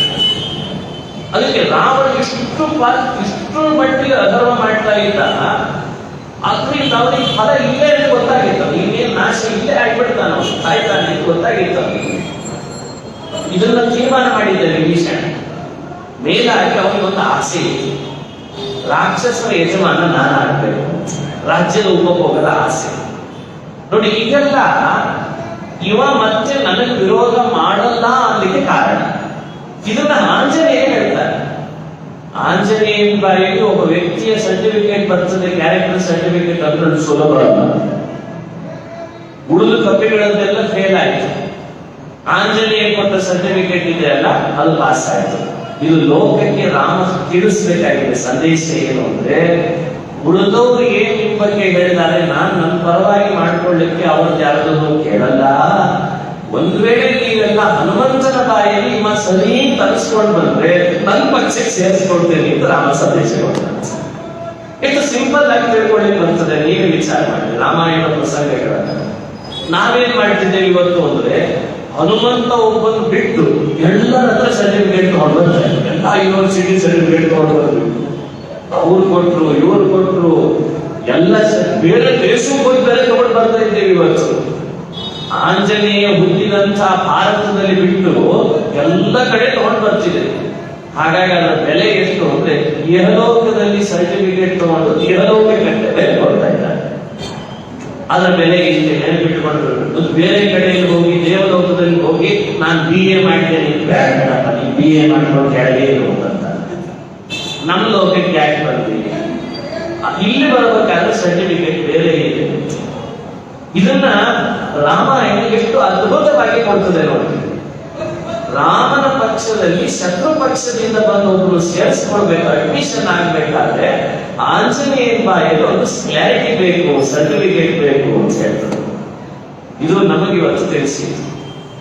ಇದೇ ತರ ಮತ್ತೊಂದು ನೋಡಿ, ಇಲ್ಲಿ ರಾಮಾಯಣ ಒಂದು ಅನಾಲಿಸಿಸ್ ಮಾಡುವಾಗ ನನಗೆ ಅನಿಸಿತ್ತು, ಸುಗ್ರೀವ ಬಂದ, ಅವನನ್ನು ಸೇರಿಸ್ಕೊಳ್ಬೇಕಾಗಿತ್ತ. ಕಥೆ ಕೇಳಿದ್ರಿ, ಈಗ ಇಷ್ಟಿಲ್ಲ ಕಂಡ್ರೆ ಬಂದದ್ದು ಸುಮ್ಮನೆ ಒಂದು ವಿಷಯ ಹೇಳಿರ್ತೀನಿ. ಅಲ್ಲೇನಾಗಿದೆ, ಸುಗ್ರೀವನನ್ನ ರಾಮನನ್ನ ಆಂಜನೇಯ ಭೇಟಿ ಮಾಡಿಸಿದ. ರಾಮ ಆಯ್ತು ಹಾಗಾದ್ರೆ ಒಪ್ಕೊಂಡ್ಬಿಟ್ಟ. ಒಪ್ಕೊಳ್ಳುವಾಗ ಹ್ಯಾಕೆ ಒಪ್ಕೊಂಡದ್ದು? ವಿನಿಮಯ ಮಾಡಿ ಒಪ್ಕೊಳ್ಳೋದು ವಿರುದ್ಧ ವಿಷಯ. ರಾಮ ಎರಡನ್ನೂ ತೋರಿಸ್ತಾನೆ ಜಗತ್ತಿಗೆ. ಮನುಷ್ಯನ ಜೀವನದೊಳಗೆ ಕೆಲವೊಮ್ಮೆ ವಿನಿಮಯ ವರ್ಕೌಟ್ ಆಗ್ತದಂತೆ, ಆದ್ರೆ ವಿಭೀಷಣನ ಹತ್ರ ಯಾವ ವಿನಿಮಯ ಇಲ್ಲ. ವಾಸ್ತವಿಕವಾಗಿ ಮಾಡ್ಕೊಳ್ಬೇಕಾದ್ರೆ ವಿಭೀಷಣ ಜೊತೆಗೆ ವಿನಿಮಯ. ಯಾಕಂದ್ರೆ ರಾವಣನ ಅಂತಃಪುರದಲ್ಲಿ ಸೀತೆ ಇದ್ದಾಳೆ, ಆದ್ರೆ ಅಲ್ಲಿ ಮಾಡ್ಕೊಳ್ಳಿಲ್ಲ. ಎಲ್ಲಿ ಮಾಡಿದ ವಿನಿಮಯ ಸತ್ಯ ಅಂದ್ರೆ ಸುಗ್ರೀವನ ಜೊತೆ ಮಾಡಿದ. ಏನಿದೆ ಕಾರಣ ಅಂತ ನೀವು ಕೇಳ್ಬೋದು. ಅದಕ್ಕೆ ರಾಮ ಮುಂದೆ ಸ್ಪಷ್ಟೀಕರಣ ಕೊಡ್ಲಿಕ್ಕಿದ್ದಾನೆ. ಆ ಮಾತು ಕೇಳಿದಾಗ ಅದು ಸ್ಪಷ್ಟ ಆಗ್ತದೆ. ರಾಮಾಯಣ ಅನಾಲಿಸಿಸ್ ಮಾಡೋ ಪದ್ಧತಿ ಸುಮ್ಮನೆ ಹಾಗೆ ಕೇಳಿಕೊಡ್ತೇನೆ. ವಿನಿಮಯದಿಂದ ವರ್ಕೌಟ್ ಆಗಿದ್ದು ಏನು? ಹೀಗೆ ಬಹಳ ಅದ್ಭುತ ಆಯ್ತು. ಏನಾಯ್ತು ಅಂದ್ರೆ, ವಿಭೀಷಣನನ್ನ ಮಾಡ್ಕೊಳ್ಳೋಕ್ಕಿಂತ ಮೊದಲೇ ವಾಲಿಯನ್ನು ಕೊಲ್ಲಬೇಕಾಗಿತ್ತಲ್ಲ. ಯಾಕೆ ವಾಲಿಯನ್ನು ಕೊಂದ ಅಂದ್ರೆ ರಾವಣನ ಪಕ್ಷ ಜಾಸ್ತಿ ಸೇರ್ಕೊಂಡಿಲ್ಲ. ನೋಡಿದ್ರ, ಇವ ರಾವಣನ ತಮ್ಮನಾದರೂ ಇವನನ್ನು ತನ್ನ ಪಕ್ಷದಲ್ಲಿ ಸೇರಿಸ್ಕೊತೇನೆ. ರಾವಣನ ಜೊತೆ ಸಕ್ಕರೆ ಬೆಳೆಸಿದ್ದಲ್ಲ, ಅದಕ್ಕೆ ಅವನು ಬೇಡ. ಇದು ವಿಚಿತ್ರ. ಇದಕ್ಕೆ ರಾಮ ಲೋಕಕ್ಕೆ ತೋರಿಸ್ತಾನೆ, ಅವ ಯಾರ ಶತ್ರು, ಅವ ಯಾರ ತಮ್ಮ ಅನ್ನೋದು ಮುಖ್ಯ ಅಲ್ಲ ನನಗೆ. ನನಗೆ ಮುಖ್ಯ ಆಗಿರೋದು ಏನು ಅಂದ್ರೆ ನನ್ನ ಎದುರುಗಡೆ ಬಂದವನು ಯಾರು ಅನ್ನೋದು ನನಗೆ ಮುಖ್ಯ. ನನ್ನ ಭಕ್ತನ, ನನಗೆ ಶರಣಾರ್ಥ. ಇಲ್ಲಿ ಬಹಳ ಪಾಯಿಂಟ್ ಔಟ್ ಮಾಡ್ಕೊಳ್ಬೇಕು ರಾಮಾಯಣ ನೋಡುವಾಗ. ಏನು? ನಿತರಾಂ ಶರಣಾಗತರಾಗಿ ವಿಭೀಷಣ ಬಂದ. ಆದ್ರೆ ವಾಲಿ ಬರುವಾಗ ಶರಣಾಗತದ ಪ್ರಶ್ನೆನೇ ಇಲ್ಲ, ಇಲ್ಲವೇ ಇಲ್ಲ. ಶಟದೇ ನಿಂತಿದ್ದಂತ, ಸುಗ್ರೀವನ ಜೊತೆಗೂ ಶಟದ್ ನಿಂತ. ಬಾಣ ಬಿಟ್ಟರೆ ಮತ್ತೊಂದು ಶಿಟ್ಟಾದ ರಾಮನ ಮೇಲೆ. ನೀ ಮುಂದೆ ಬಂದು ಹೊಡಿಬೇಕಿತ್ತು. ಇದು ನಿಜಂತ ವಿಚಿತ್ರ. ನೀ ಹಿಂದಿನಿಂದ ಯಾಕೆ ಹೊಡೆದಿ, ಮುಂದಿನಿಂದ ಯಾಕೆ ಹೊಡಿ, ಇದು ಬೇರೆ ಆಟ ಮಾಡಿದ. ಕೊನೆಗೆ ರಾಮ ಅಂದ, ಆಯ್ತಪ್ಪ, ಮುಂದೆ ಹೊಡೆದ್ನೋ ಹಿಂದ್ ಹೊಡೆದ್ನೋ, ಆಮೇಲೆ ಇಲ್ಲಿ ಬಾಣ ಅಂತ ಕಿತ್ತು ಬಿಡ್ತೇನೆ, ಬದುಕ್ತೇನು ಅಂತ ಕೇಳಿದ. ಬದುಕಲ್ಲ ಅನ್ನೋದು ಕೂರ್ಸೋಣ. ನೀನಾಗಿ ಬದುಕಲ್ಲ ಅಂತಿದ್ದಿ, ನಂದೇನಿದೆ ಅಂತ ಉಜ್ಜೀವೈಸ್ಯ ಅಂತಂದಿದ್ದಾರೆ. ಸನ್ನೇತವಾಲಿನಿ ಜಗಾಮ ಚತಸ್ಯ ಪಾರ್ಶ್ವ. ಬಾಣ ತೆಗಿ ಬದುಕ್ತೇನಿದ್ದಾನಂತೆ ರಾಮ. ಯೋಚನೆ ಮಾಡಿ, ರಾಮಾಯಣ ಚಿಂತನೆ ಮಾಡುವಾಗ ಎಷ್ಟು ಅದ್ಭುತ ಇದೆ. ಕುಮುದಿನಿ ರಾಕ್ಷಸರನ್ನ ಕೊಲ್ಲಿಕ್ಕೆ ಯಾವ ಬಾಣ ಉಪಯೋಗಿಸಿಲ್ಲ, 7 ತಾಳೆ ಮರಗಳನ್ನು ಸೀಳಲಿಕ್ಕೆ ಯಾವ ಬಾಣ ಉಪಯೋಗಿಸಿಲ್ಲ. ಅದೇ ರಾಮನ ಕೈಯಲ್ಲಿ ಬಂದ ಬಾಣ ವಾಲಿನ ಮಾತ್ರ ಸೀಳಿಲ್ಲ. ವಾಲಿನ ತಕ್ಷಣಕ್ಕೆ ಕೊಲ್ಲಿಲ್ಲ. ವಾಲಿ ಪೂರ್ಣ ಮೇಲೆ ಏಳೋ ಹಾಗಿಲ್ಲ, ಕೆಳಗೆ ಬೀಳೋ ಹಾಗಿಲ್ಲ. ಆ ರೀತಿ ಈ ಅನಸ್ತೇಷನ್ ಅಂತ ಕೊಟ್ಟಿರ್ತಾರಲ್ಲ, ಆಪರೇಷನ್ ಮಾಡುವಾಗ ಹಾಗೆ ಮಾಡಿದ್ರೆ ಎದ್ದಿರಬಾರ್ದು, ಬಿದ್ದಿರಬಾರ್ದು, ಕೂಗಾಡಿರ್ಬೇಕಷ್ಟೇ. ಕೂಗಾಡ್ದ ಎಷ್ಟು ಕೂಗಾಡ್ದ. ಆಮೇಲೆ ಅವ್ನು ಏನ್ ಮಾಡ್ದ ಅಂದ್ರೆ ಶರಣಾಗತನ. ಅದಕ್ಕೆ ರಾಮ ಅಂತ, ನೀನಾಗಿ ಈಗ ಶರಣಾಗತನಾಗಿದ್ದಿ, ಮೊದಲೇ ಆಗಿದ್ರೆ ಎಷ್ಟು ಚೆನ್ನಾಗಿರ್ತಿದ್ದಲ್ಲೋ ಅಲ್ಲಿ. ಟೈಮ್ ಬಾರ ಆಗೋದಿದೆ ಅಂತ ಮುಂದಿನ ಜನ್ಮದಲ್ಲಿ ನೋಡ್ಬೋತೀವಿ. ಹಿಂಗಾಗಿ ಅದೇ ವಾಲಿ ಮತ್ತೆ ಪುನಃ ಅರ್ಜುನನಾಗಿ ಬಂದ. ಯೋಚನೆ ಮಾಡಿದ್ವಿ ರಾಮನ ಕಥೆಯನ್ನ ಭಗವತ್ಪಾದರು ಹ್ಯಾಕ್ ಚಿಂತನೆ ಮಾಡಿಸ್ತಾರೆ ಅಂದ್ರೆ, ಇದು ಕೇವಲ ಒಬ್ಬ ವಾಲಿಗೆ, ಒಬ್ಬ ಸುಗ್ರೀವನಿಗೆ, ಒಬ್ಬ ವಿಭೀಷಣಿಗೆ ಸಂಬಂಧಪಟ್ಟ ಕಥೆಗಳು ಇವಲ್ಲ. ಇದು ಜನ್ಮ ಜನ್ಮಗಳಲ್ಲಿ ಒಬ್ಬೊಬ್ಬ ಮನುಷ್ಯನು ತನ್ನ ಬದುಕಿನೊಳಗೆ ನನ್ನ ಜೊತೆಗೆ ಹಾಗೂ ನನ್ನ ಭಕ್ತ ಹನುಮಂತನ ಜೊತೆಗೆ ಅವ ಏನ್ ವ್ಯವಹಾರ ಇಟ್ಕೊಳ್ತಾನೆ ಅದ್ರ ಮೇಲೆ ನಾನು ನೋಡ್ಕೊಳ್ತೇನೆ ಅಂತ ತೋರಿಸಿದಂತೆ ರಾಮಚಂದ್ರ. ಇದು ರಾಮಾಯಣ ನೋಡುವಂತ ಅಪೂರ್ವವಾದ ಮುಖ. ಇದು ಈ ರೀತಿ ರಾಮಾಯಣ ನೋಡ್ಬೇಕು. ಶರಣಾಗತನಾದ. ಆಮೇಲೆ ಹೇಳಿದ, ವಿಷನಿಷ್ಠು, ಇನ್ನೇನು ಸಾಯಲಿಕ್ಕಿದ್ದಾನೆ ರಾವಣ ಅಂತ ಗೊತ್ತಾಗಿದೆ. ರಾಜ್ಯ ಅನುಭೋಕ್ತು ಕಾಮ, ರಾಜ್ಯ ಅನುಭವಿಸಬೇಕು ಅಂತ ಆಸೆನೂ ಇದೆ. ಇಷ್ಟೆಲ್ಲ ಕಾರಣ ಇಟ್ಕೊಂಡು ಬಂದದ್ದಕ್ಕೆ ವಿಭೀಷಣನನ್ನ ರಾಮ ನೀವು ಒಪ್ಕೊಳ್ಬೇಕು ಅಂತ. ಮುಂದಿನ ಮಾತೇ ಇಲ್ಲ ರಾಮನ, ಮುಂದೆ ಮಾತೇ ಇಲ್ಲ. ಯಾಕೆ? ಹನುಮಂತ ಹೇಳಿದ್ರಲ್ಲ, ಅತ್ರಾಹ ರೂಪಮಪರಂ ಬಲದೇವತಾಯ, ಇದೆಲ್ಲ ಭಗವತ್ಪಾದ ಹೇಳುವ ಮಾತುಗಳು. ಬಲದೇವತಾಯ ಅಪರಂ ರೂಪಂ ಅತ್ರಾಹ. ಹನುಮಂತ ಹೇಳ್ದ ಅಂದ್ರೆ ಮುಗಿದು ಸೇರಿಸ್ಕೊಂಡು ಬಿಡ್ತಾನಂತೆ ರಾಮ. ವಿವರಣೆ ಯಾಕೆ ಕೊಡ್ಬೇಕಿತ್ತು ಅಂದ್ರೆ, ಅವ ಹೇಳ್ದ ಅಂತ ನಾ ಸೇರಿಸ್ಕೊಳ್ತೀನಿ, ಅವನು ಹೇಳಬೇಕಾದ್ರೆ ನಾವೇನ್ ಮಾಡಬೇಕು ಅಂತ ತಿಳಿಸ್ಬೇಕು, ನಮಗೆ ವಿವರಣೆ ಕೊಟ್ಟು ಅಂತ ಭಗವತ್ಪಾದ. ಯಾಕಂದ್ರೆ ಅದು ಮುಚ್ಚಿಡಬಾರ್ದಲ್ಲ, ಅದನ್ನು ಮುಚ್ಚಿಡ್ತಾರೆ. ಒಂದು ವೇಳೆ ಇಂದಲ್ಲ ನಮಗೂ ಒಂದು ಆಸೆ ಆಗ್ಬೋದೇನೋ, ಈಗ ಆಯ್ತು ಅನಿಸ್ತದೆ ವಿಭೀಷಣನಂತೆ ರಾಮ ತನ್ನ ಪಕ್ಷಕ್ಕೆ ನಮ್ಮನ್ನು ಸೇರಿಸ್ಕೊಳ್ಳಿ ಅಂತ. ಹಾಗಾದ್ರೆ ಆಂಜನೇಯನ ಬಾಯಲ್ಲಿ ನಮ್ಮನ್ನ ಹೀಗೆ ಅಂತ ನಾವು ರೂಪಿಸ್ಕೊಳ್ಬೇಕು. ಸೊ ಯಾವತ್ತು ನಮ್ಮ ಪರ್ಸನಾಲಿಟಿ ಡೆವಲಪ್ ಆಗ್ತದೆ ಅವತ್ತು ರಾಮನ ಪಕ್ಷಕ್ಕೆ ಸೇರಿಸ್ಕೊಳ್ತೀವಿ. ಕ್ಲಬ್ ಹೌಸ್ ಸೇರ್ಕೊಳ್ಳಿ ಗೊತ್ತಾಗ್ತಿದ್ದಾರೆ, ರಾಮನ ಪಕ್ಷದಲ್ಲಿ ಸೇರ್ಕೊಳ್ಬೇಕು ಇಲ್ಲೆಲ್ಲ ಅದನ್ನು ರಾಮನ ಜಗತ್ತಿಗೆ ತೋರಿಸ್ತಾರೆ. ಇಷ್ಟಾದ್ಮೇಲೆ ಮುಂದೆ ಒಂದು ಪ್ರಸಂಗ ನಡೀತದೆ. ಸುಗ್ರೀವನನ್ನ ಸೇರಿಸ್ಕೊಂಡಿದ್ದೇನೆ ಪಕ್ಷದಲ್ಲಿ, ನನ್ನ ಸಲುವಾಗಿ ಅಂತ ಭಾವಿಸಬೇಡಿ ಅಂತ ಒಂದು ಕ್ಲಾರಿಟಿ ಕೊಡ್ತಾನೆ ರಾಮ. ಯಾಕಂದ್ರೆ ಪಕ್ಷಕ್ಕೆ ಸೇರಿಸ್ಕೊಳ್ಳೋದು ಅಂದ್ರೆ ಒಬ್ಬ ಕ್ಷತ್ರಿಯ ರಾಜ, ಎಂಪೈರ್, ಒಂದೇನೋ ಒಂದು ಸಾಧಿಸ್ಲಿಕ್ಕೆ ಹೊರಟಿರ್ತಾನೆ. ಅವನ ಪಕ್ಷದಲ್ಲಿ ಇವನು ಬರೇ ನೀವು ಯಾಕಂದ್ರೆ ಈಗೆಲ್ಲ ಪಕ್ಷಕ್ಕೆ ಸೇರಿಸ್ಕೊಳ್ಳೋದು ದೊಡ್ಡ ಗತಿಯಾಗಿ ಬಿಡ್ತೀವಿ, ಕುದುರೆ ಆಟ. ಹಂಗೆ ರಾಮನ ಕ್ಯಾರೆಕ್ಟರ್ ಅರ್ಥ ಮಾಡ್ಕೊಂಡ್ಬಿಟ್ರೆ ಆ ರೀತಿ ಅಂತ. ಅದಕ್ಕೆ ರಾಮ ಒಂದು ಕ್ಲಾರಿಟಿ ಕೊಡ್ತಾನೆ. ಬಹಳ ಸರಿ ಕೊಟ್ಟಿಲ್ಲ. ಈಗ ರಾಮ ಮಾತನಾಡೋದು ಯಾವಾಗಲೂ ಬಹಳ ಕಡಿಮೆ, ಆದ್ರೆ ಏನ್ ಆಡ್ತಿದ್ದ ಅದಕ್ಕೆ 100 ಸಂಶಯಕ್ಕೆ ಒಂದು ಕ್ಲಾರಿಟಿ ಇರ್ತಿತ್ತು. ಒಂದೇ ಮಾತು ಅದಕ್ಕೆಲ್ಲ ಅರ್ಥ ಆಗ್ತದೆ. ಒಂದು ಸ್ಪಷ್ಟೀಕರಣ ಕೊಟ್ಟ. ಯಾಕಂದ್ರೆ ಮೊದಲಿನಿಂದ ರಾಮಾಯಣ ಕೇಳ್ಕೊಂಡು ಬರೋ ನಮಗೆ ರಾಮನ ವ್ಯಕ್ತಿತ್ವದ ಬಗ್ಗೆ ಏನ್ ಅನಿಸ್ತದೆ ಅಂದ್ರೆ, ನೋಡಿದ್ಯಾ ರಾಮ ಎಂಥ ರಾಜಕೀಯ ಮಾಡಿದ, ತನ್ನ ಹೆಂಡತಿನ ಹುಡುಗ ಕೊಡ್ತೀನಿ ಅನ್ಕೊಂಡೆ ವಾಲಿನ ಕೊಡಲಿಲ್ಲ. ಹಿಂಗೆ ರಾಮಾಯಣ ಕಥೆ ಹೇಳಿ ಶುರು ಮಾಡಿದ್ದಾರೆ. ತನ್ನ ಸೀತೆ ಹುಡುಗ ಕೊಡ್ತೀನಿ ತಂದು ಕೂಡ್ಲೇನೆ ನಿನ್ನ ಅಣ್ಣ ಒಂದೇ ಬರ್ತಿರ್ತಾರೆ. ಹಿಂಗೆ ಹೇಳೋದು ಹೇಗಿದೆ ಯೋಚನೆ ಮಾಡಿ. ಅಂದ್ರೆ ಭಗವತ್ಪಾದರು ರಾಮಾಯಣಕ್ಕೆ ನಿರ್ಣಯ ಬರೆಯೋವರೆಗೂ ಬಹಳ ಜನ ಸಂಸ್ಕೃತ ಕವಿಗಳು ಕೂಡ ರಾಮ ಅನ್ನೋ ಕ್ಯಾರೆಕ್ಟರ್ ನಲ್ಲಿ ಅನೇಕ ಅಂಶದಲ್ಲಿ ಅವರು ತಪ್ಪು ಮಾಡಿದ್ದಾರೆ. ಅವ್ರಿಗೆ ಏನು ಅಂತ ಹೇಳಿಕ್ಕಾಗಿಲ್ಲ ಆ ಕ್ಯಾರೆಕ್ಟರ್ ಅನ್ನ. ಆದ್ರೆ ಭಗವತ್ಪಾದ ಅದರಲ್ಲೆಲ್ಲ ಸ್ಪಷ್ಟೀಕರಣ ಕೊಡ್ತಾ ಬರ್ತಾರೆ. ಇಲ್ಲಿ ಅದಕ್ಕೆ ಆ ಮಾತು ಹೇಳ್ತಾನೆ ರಾಮ, ಸುಗ್ರೀವ ದೇತು ಕಲಿಮಂ ಸ್ಥಿರಮಾಗ್ರಹಿಷ್ಯೆ. ಯಾಕೆ? ಪಾದ ಪ್ರಪನ್ನ ವಿಮಮೇವ ಸದಾ ವ್ರತಮ್ಮೆ. ಇದೊಂದೇ ಕಾರಣ ಇಟ್ಕೊಳ್ರಿ, ಬೇರೆ ಏನಲ್ಲ ಅಂತ ಹೇಳ್ತಾರೆ ಭಗವಂತ. ಸುಗ್ರೀವನ ಸೇರಿಸ್ಕೊಂಡೆ ಯಾಕೆ? ನನ್ನ ಸಲುವಾಗಲ್ಲ ಅಂತ. ಮತ್ತೆ ಯಾಕೆ ಸೇರಿಸ್ಕೊಂಡ್ರಿ? ಪಾದ ಪ್ರಪನ್ನ, ವಾಲಿ ಮಾಡಿದ್ರೆ ಕೆಲಸ ಸುಗ್ರೀವ ಮಾಡಿದ ಅಂತ. ಏನ್ ಮಾಡಿದ? ನನ್ನ ಪಾದ ಶರಣಾಗತನಾದ ಅದನ್ನು ಸ್ವೀಕಾರ ಮಾಡಿದೆ ಅಂತ ಹೇಳಿ. ಒಂದು ಇದೇ ಕಾರಣವನ್ನ ವಿಭೀಷಣಿಗೆ ಅಪ್ಲೈ ಮಾಡಬೇಕು ಅಂತ ಹೇಳ್ತಾರೆ ಭಗವತ್ಪಾದ. ಅದನ್ನೇ ಹೇಳಿದ್ನಂತೆ. ಸುಗ್ರೀವನನ್ನು ಸೇರಿಸಿಕೊಂಡದ್ದಕ್ಕೆ ಯಾವ ಕಾರಣನೋ ಇವತ್ತು ವಿಭೀಷಣನನ್ನು ನನ್ನ ಕಡೆ ಸೇರಿಸಿಕೊಳ್ಳಿಕ್ಕೂ ಕೂಡ ಇದು ಪ್ರಮುಖವಾದ ಕಾರಣ ಅಂತ. ರಾಮಾಯಣದ ವಾಲ್ಮೀಕಿ ರಾಮಾಯಣ ಒಂದು ಮಾತು ಬಹಳ ಪ್ರಸಿದ್ಧ ಇದೆ, ಯಾವಾಗಲೂ ನೆನಪಿರ್ಬೇಕು ನಮ್ಮ ಬಾಯಲ್ಲಿ. ಸಕೃದೇವ ಪ್ರಪನ್ನಾಯ ತವಾಸ್ಮಿ ಚ ಯಾಚತೆ ಅಭಯಂ ಸರ್ವಭೂತೇಭ್ಯೋ ದದಾಮಿ ತತ್ ವ್ರತಂ ಮಮ ಅಂತ ಹೇಳ್ತಾರೆ. ಇದು ರಾಮಾಯಣದಲ್ಲಿ ಒಂದೇ ಕಡೆ ಬಂದಿದೆ. ರಾವಣ ಮುಂದೆ ಯುದ್ಧದ ಪ್ರಸಂಗ ಬರ್ತದೆ ಇಲ್ಲೇ ಅಧ್ಯಾಯದೊಳಗೆ. ರಾವಣನಿಗೂ ಇದನ್ನು ಹೇಳಿದಂತೆ. ಈಗಲೂ ಹೇಳ್ತೇನೆ, ರಾವಣ ಶರಣಾಗತನಾಗ ನೀನು ಬಿಟ್ಟು ಬಿಡ್ತೇನೆ ಅಂತ. ಯಾರು ಹೇಳ್ತಾರೆ? ನೀ ಶರಣ ಸೀತೆ ತಂದು ಒಪ್ಪಿಸು, ತಪ್ಪಾಯ್ತು ಅಂತ ಕೇಳ್ಕೊ, ಈಗಲೂ ನೀನು ಬಿಡ್ತೇನೆ ಅಂತ. ಸಕೃದೇವಪ್ರಪನ್ನಾಯ ತವಾಸ್ಮಿ ಚ ಯಾಚತೆ. ಇದು ರಾಮಾಯಣದ ಮುಖ ಅಂತ ಹೇಳ್ತಾರೆ ಭಗವತ್ಪಾದ. ಈ ಮುಖದಲ್ಲಿ ನೋಡ್ರಿ ನಿಮ್ಗೆ ಎಷ್ಟು ಖುಷಿ ಆಗ್ತದೆ ರಾಮಾಯಣ. ಇದು ಅಂತ್ಯಂದೋ ಇರುವ ಒಬ್ಬ ವ್ಯಕ್ತಿಗೆ ಹೇಳಿಲ್ಲ, ಅಥವಾ ಒಬ್ಬ ರಾಜಕಾರಣಿಗೋಸ್ಕರ ಆ ಸಮಯಕ್ಕೆ ಎಲ್ಲ ಚಪ್ಪಾಳೆ ತಪ್ಪಿಸ್ಕೊಳ್ಳಿಕ್ಕೆ ಹೇಳಿಲ್ಲ. ಅಭಯಂ ಸರ್ವಭೂತೇಭ್ಯೋ ಅಂತ ಹೇಳಿದ್ದಾನೆ ಭಗವಂತ. ಅಭಯಂ ಸರ್ವಭೂತೇಭ್ಯೋ ದದಾಮಿ. ಬಹಳ ಕಡೆ ನಾನು ಹೇಳುವಾಗ ಈ ಮಾತು ಹೇಳ್ತೀನಿ, ಮಾರೀಚನನ್ನ ರಾಮ ಅಟ್ಟಿಸ್ಕೊಂಡು ಯಾಕೆ ಹೋದ? ನಾ ಯಾವಾಗಲೂ ಹೇಳೋದು, ಅಟ್ಟಿಸ್ಕೊಂಡು ಯಾಕೆ ಹೋಗ್ಬೇಕಿತ್ತು? ಅವ ನೋಡಿದ್ರೆ ಹಾರ್ಕೊಂಡು ಹೋಗ್ತಿದ್ದಂತ ಮಾರೀಚ. ಇವನ್ ನಿಂತಲ್ಲೇ ನಿಂತು ಬಾಣ ಬಿಡ್ಬೇಕ ಬೇಡ? ಅರೆ ಏನ್ ಕಡಿಮೆ ರೀ ಅವನು ಬಾಣ ಬಿಡುವ ಸಾಮರ್ಥ್ಯ? ಹಾಗಾದ್ರೆ ಅವನು ಒಟ್ಟಿಸ್ಕೊಂಡು ಯಾಕೆ ಹೋಗ್ಬೇಕು?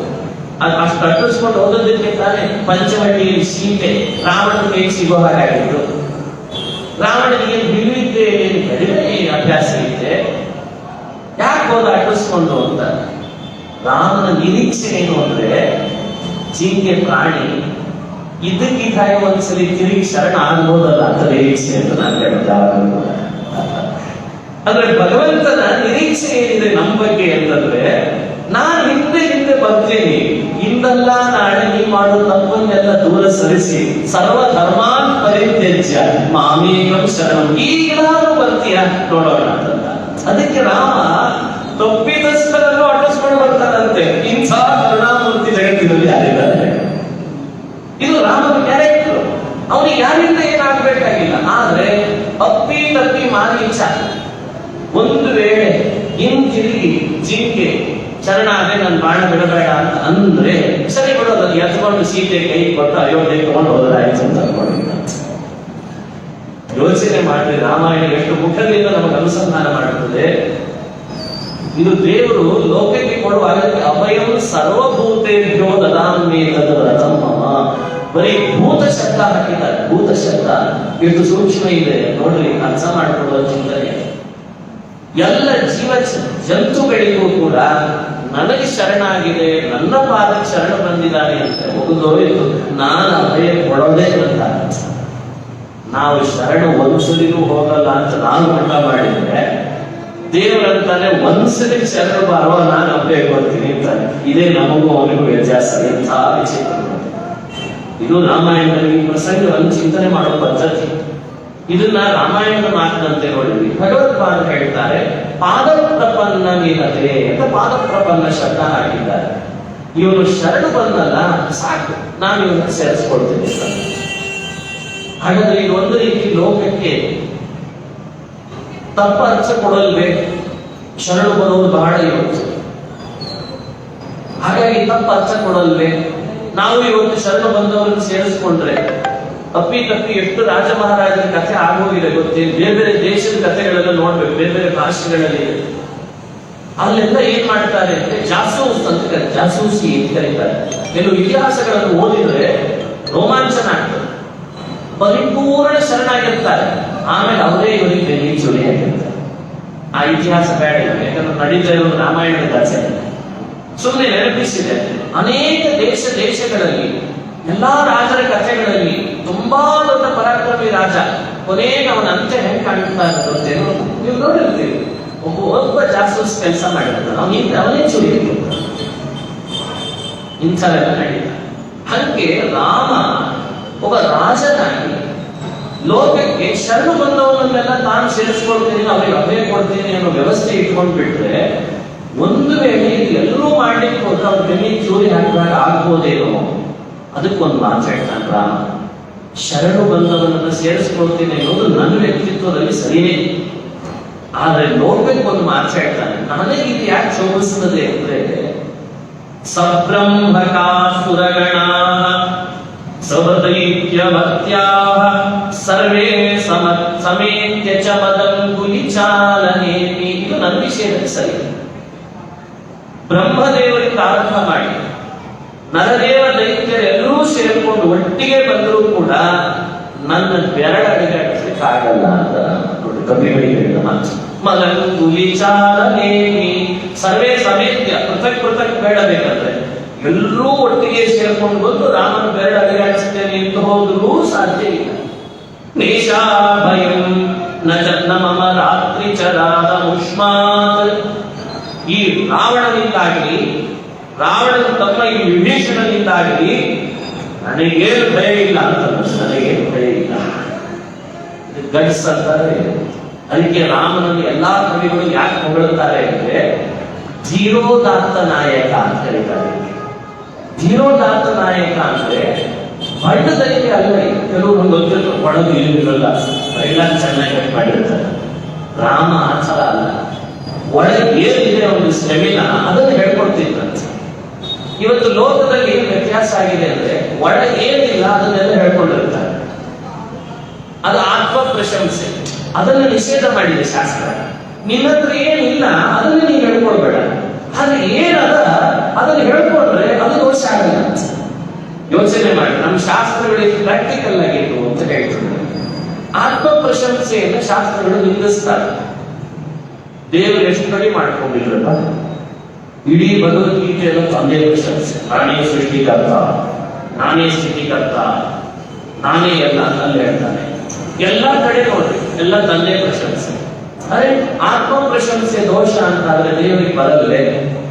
ಅದಕ್ಕೆ ಹೇಳ್ತಾರೆ ಭಗವತ್ಪಾದ, ಏನ್ ಅಸ್ತಿ ತದ್ ಪ್ರಶಂಸನೀಯಮೇವ, ಏನ್ ನಾಸ್ತಿ ತನ್ನ.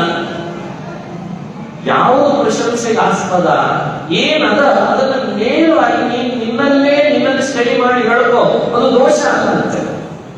ಏನಿಲ್ಲ ಅದನ್ನು ಉಪ್ಪು ಖಾರ ಹಚ್ಚಿ ಅದನ್ನ ಅಂಕಣದಲ್ಲಿ ಬರೆಸಿ ಜನ್ಮದಿನದ ಶುಭಾಶಯಗಳು ಪುಷ್ಪಗಳು ಬರೆದಿರ್ತಾರೆ, ಒಂದು ಅವರಲ್ಲಿ ಆದ್ರೆ ಜನ್ಮದಿನದ ಶುಭಾಶಯ ಹಾಕಬೇಕಾಗಿರುತ್ತದೆ. ಏನು ಮಾಡಿದ್ರೆ ಯೋಚನೆ ಮಾಡಿ, ನಮ್ಮ ವ್ಯಕ್ತಿತ್ವ ಹಾಗೆ ಯಾಕೆ ಹಾಕಬೇಕು?